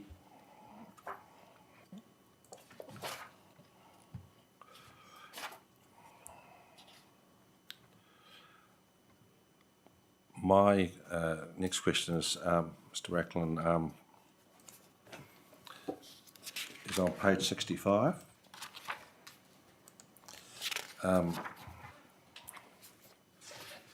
So you're talking about reverse sensitivity effects, like a provision in the policy not being required. What about reverse sensitivity effects on adjacent infrastructure?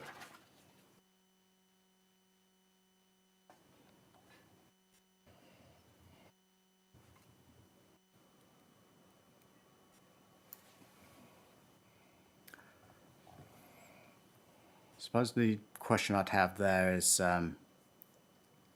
infrastructure covers a large amount of sins, if you like. There's a lot of things that come in as under infrastructure.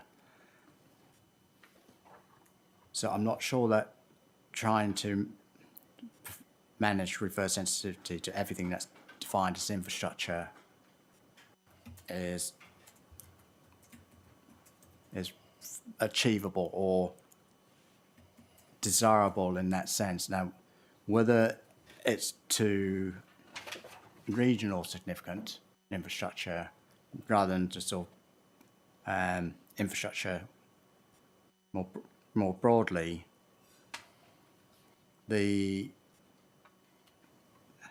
off the top of my head, I can't think of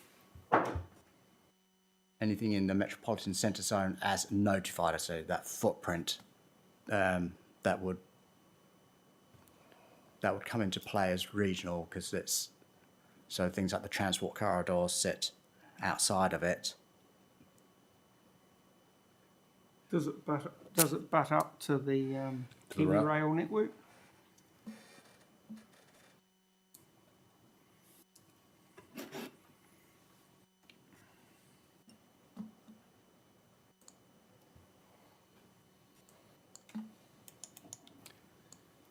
So there's a large amount of open space based around the Porirua stream between the metropolitan centre zone and that transport corridor.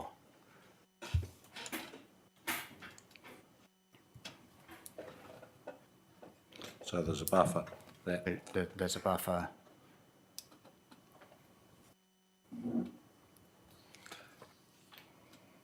Well, rather than you poring over the map, just ask you to, when you've got a moment, just to cast your eye over and think about that. Like I can't think of anything myself, but and last thing, at a very minor level, I think in the suggested policy, because you've taken out the fourth one, I think the "and" needs to go before, at the end of 2.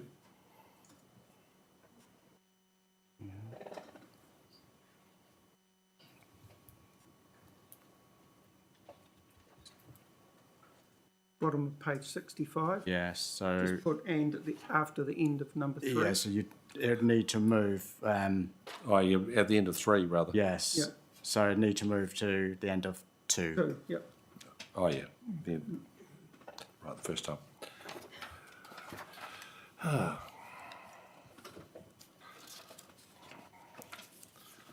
The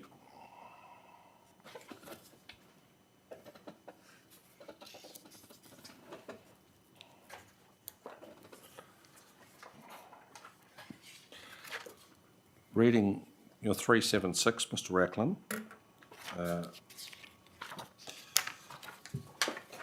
was wondering,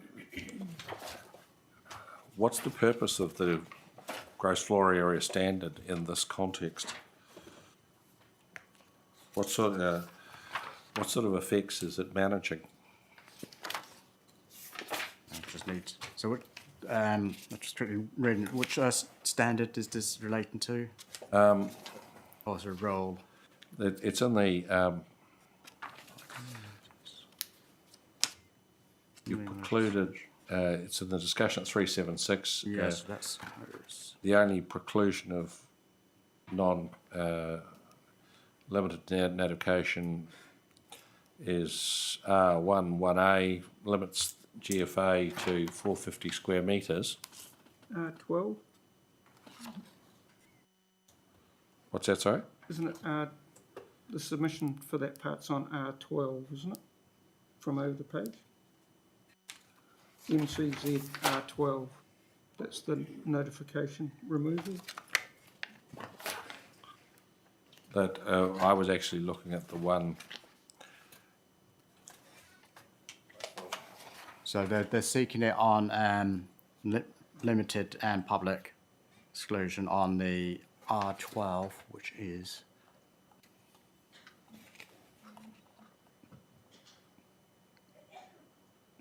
So that's residential activity.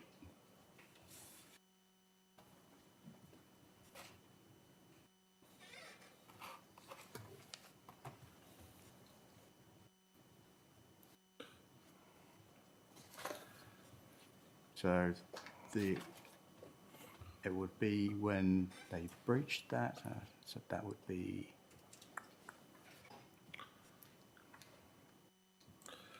The, the standard that would trigger that if they breached the standard of having all residential units above the ground floor.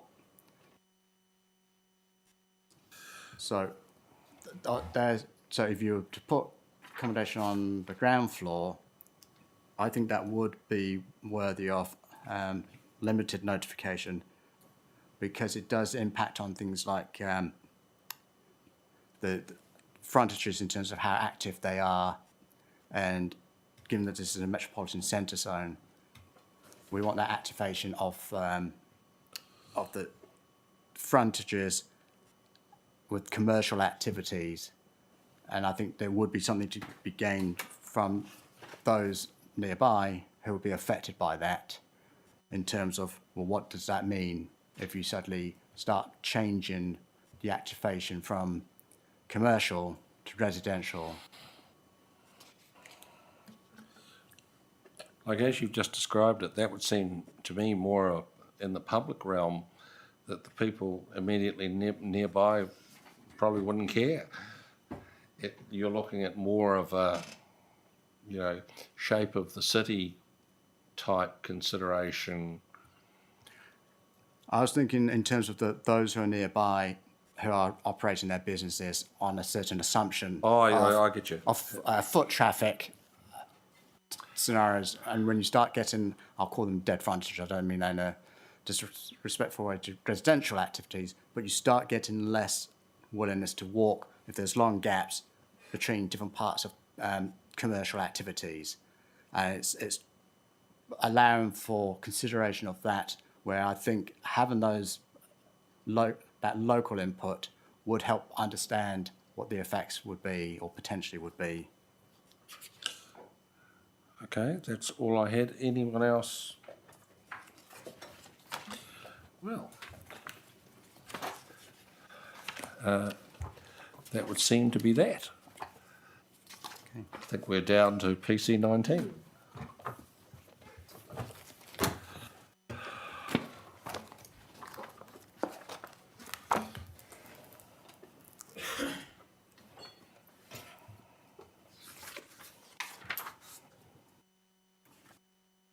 Thank you, Mr. Racklin. You can take a pause now. Several pauses. A lengthy pause. Well done. Yeoman effort across a wide variety of topics. Intermittently. But even and nothing if not flexible. Mr. McDonnell, you want to give us any opening comments about PC 19? Afternoon. Not really. I'll take my 42A report as read. I have read the evidence that's been provided by submitters, which is limited basically to some evidence from KM and MG Holding Limited and expert planning advice from Andrew Cumming. I'll note that there's various submitters seeking a range of changes to Plan Change 19 who did not table any evidence, including Ryman and the Retirement Village Association, FENS, Greater Wellington or Kaingaora. I'll happy to take questions on the report. Well,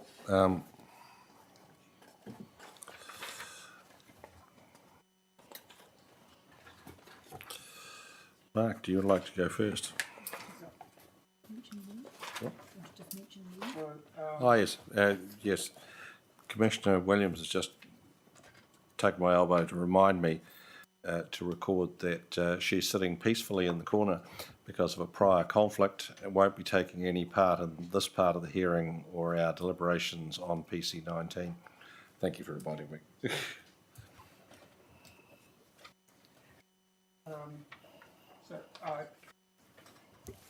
I'm starting on page 13 and 14 and just about the maps that I couldn't read, so I had them to at a decent scale, or, sorry, size, to be able to look at them. I wanted you to Mr. Cummings has tried to do it in words, and you've tried to do it in words as well. I want to understand what's the nature of the error that you're all talking about, and then start with that. Okay, I'll do my best. Firstly, I'll note I wasn't involved in, wasn't closely involved in Plan Change 18 because we're busy with the district plan review in Maine. So I have in my 42A report in paragraph 80 is my best understanding of the issue is set out by the submitter, and Mr. Cumming has set it out in more detail in his expert evidence.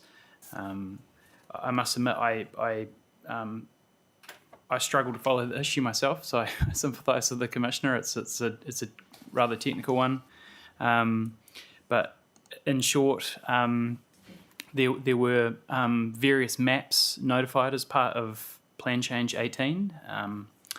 Some of these, there was a precinct plan, there were environmental overlays, there was an open space map, and basically there were mapped features on these maps called BORAs, which is biodiversity offsetting restoration areas, and there were inconsistencies between the maps.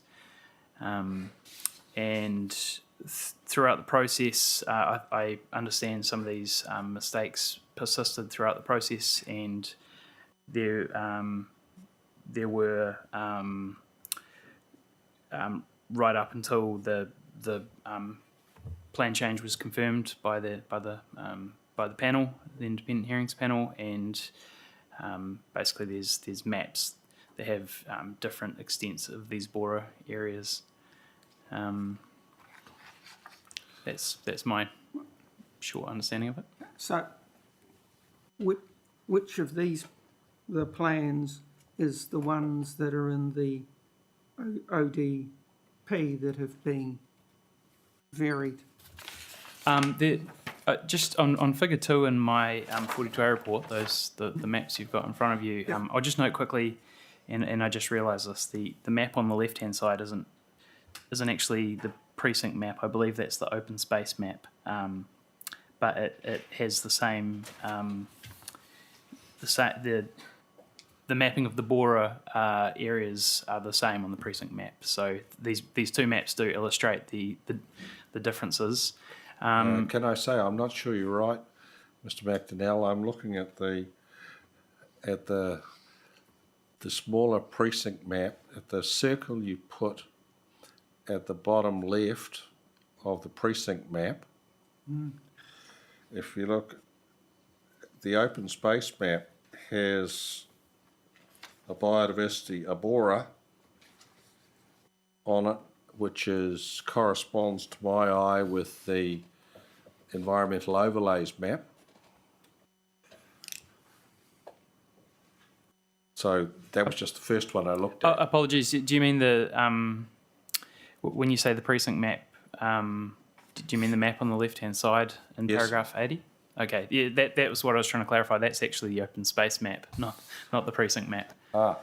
So there's a separate map that's a bit more colourful in Plan Change 18. So apologies for the error. Further complicated a tricky issue. So, but also just check that the farm precinct plan, which is on the title of this plan, and it's got open space on it as well. It may be a question of scale, but as the chair just pointed out, in the red circles that are on this plan, are not on this plan, but they're on this one.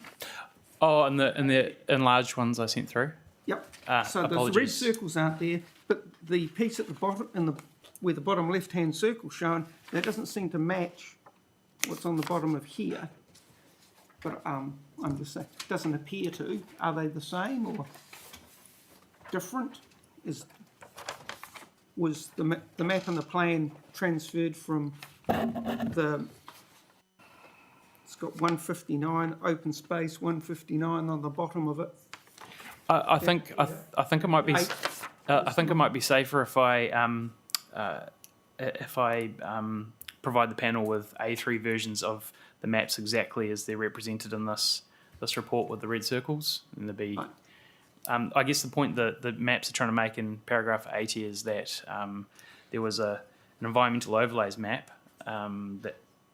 that was part of the planning maps, and there were several maps, including the open space map and the precinct map, that were attached as part of the zone, embedded within the zone chapter, and they show different things. So the circle in the bottom left-hand corner, for instance, shows in dark green on the environmental overlays map a Bora area that is not present on the open space map or the precinct map. So the submitter's seeking that area, that Bora area, and all the others on the site that appear in the overlays map but not the other maps are removed, and that's throughout precincts A, B, and C. C being the precinct on the bar. So do we have a map that tells us where A, B, and C are? Yes, the precinct map. So I'll But do we have it before us? This minute. This minute, do I have it here?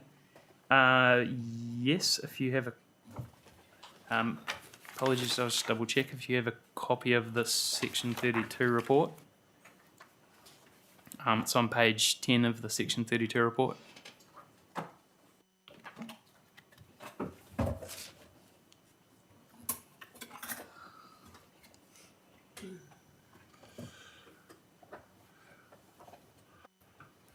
Well, except, Yeah. well, it But I seems, don't have an A3 copy of it. no, No, but that okay. might be helpful. Yep. So can we ask you to supply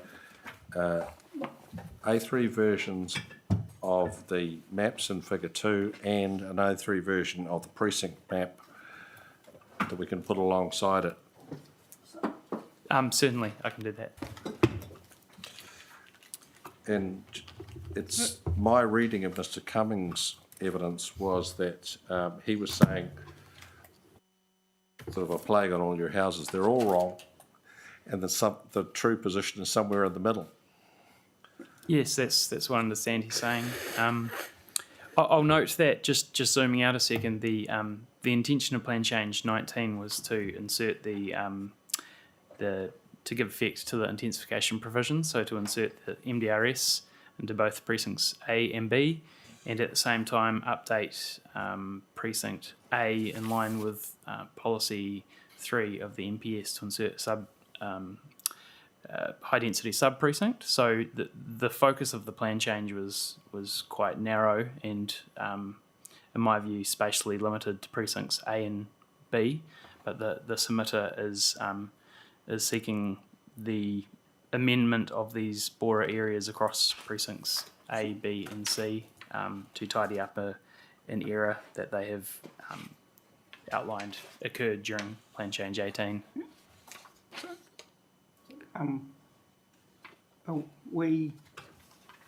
Is it within our jurisdiction to correct the error that the submitter has identified?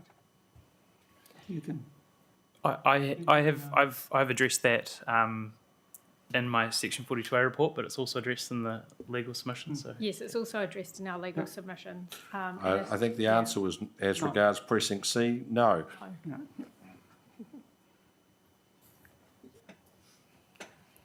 So, if I take an assumption that the error identified by the submitters is correct, then is when would be the next opportunity for that to be corrected?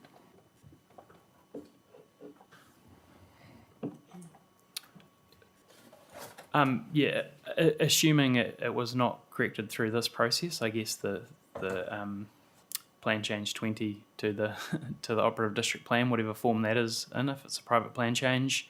I note that there is a, as I've foreshadowed in the section 32 report, there's an additional plan change in the future to give effect to the national planning standards to incorporate this part of the city into the proposed district plan, or operative district plan, I guess it'll be at some point, and that needs to occur by November 2024 to give effect to the national planning standards.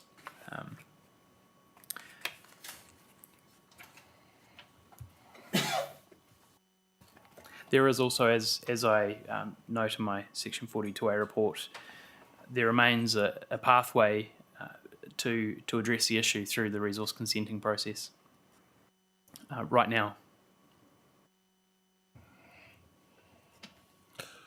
What's the time frame on those resource consent? Have they been filed? Yes, we have received some applications for a small extension to a street called Moe Street on the southern end of the property, and just confer with my colleague.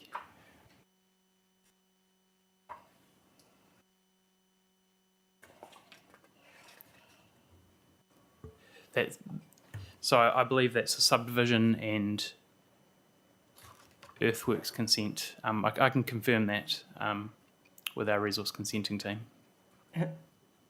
And do you know if that has the correction been sought via that process? Yes, it's my understanding that the resource consent hasn't been granted yet, is my understanding. I'll have to check on the current status of it. But, Sorry, my understanding is the issue is live through that consenting process. This correction issue is live through Yes. that current consenting process. Okay. So some of the reasons for the questions around the plans is just there are things like it says not to scale at A4, but a graphic scale's been provided. There's no north points and that sort of thing. It made it very difficult. Right, thank you.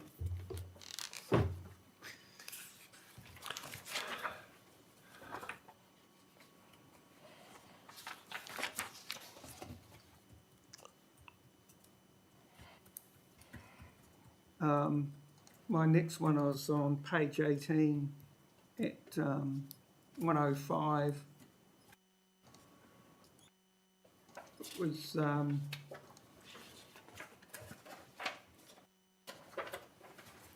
this is KO's submission about seeking the equivalent standards for HRZ and MRZ. So do you know if has that been pursued by KO in terms of their trouble keeping up with the... No, I did take the time to read through the evidence just to double check, and I can't see I couldn't see any relevant content in there to plan change 19. So I don't believe so, but I'm sure the submitter can confirm. Thank you.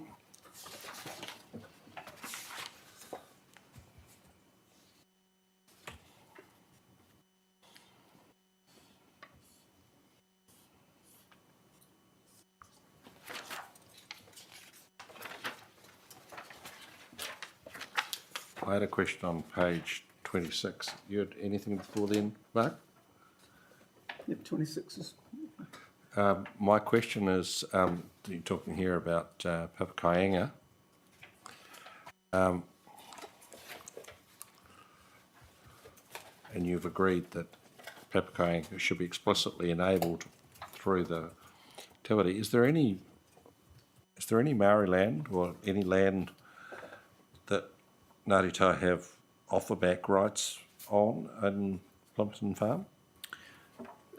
Not to my knowledge. It's a single site and single ownership. So I guess this provision would be forward-looking to if Ngāti Toa were to purchase Ngāti Toa or the iwi or a member of Ngāti Toa to purchase a bit of land to like to undertake this activity.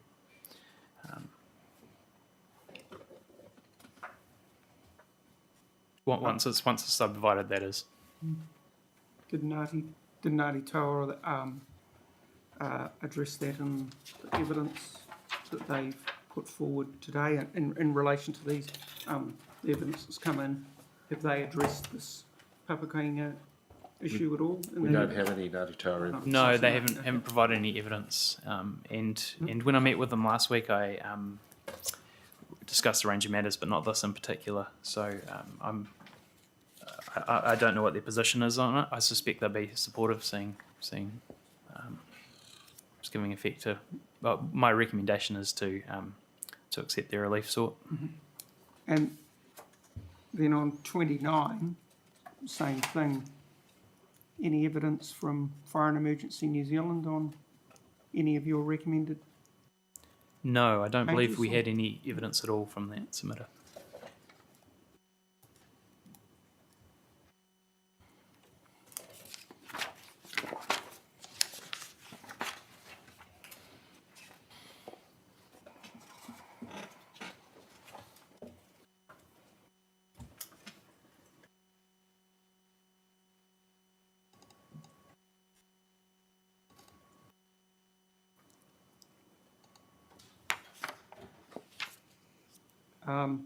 Then I'm on to retirement villages on 34 and 35. Go for it. So was there anything that you observed in the RVA or Ryman's in terms of the presentations that addressed these particular matters in relation to PC19? No, I didn't see any specific evidence or mention of the site in their presentations. Thank you. That's it? That's me. That's me also. Commissioners? I think that might be the end of the line. Thank you very much, Mr. McDonnell. Both, thank you all again for your efforts. We will adjourn the hearing back 9 a.m. on Friday to hear from some submitters.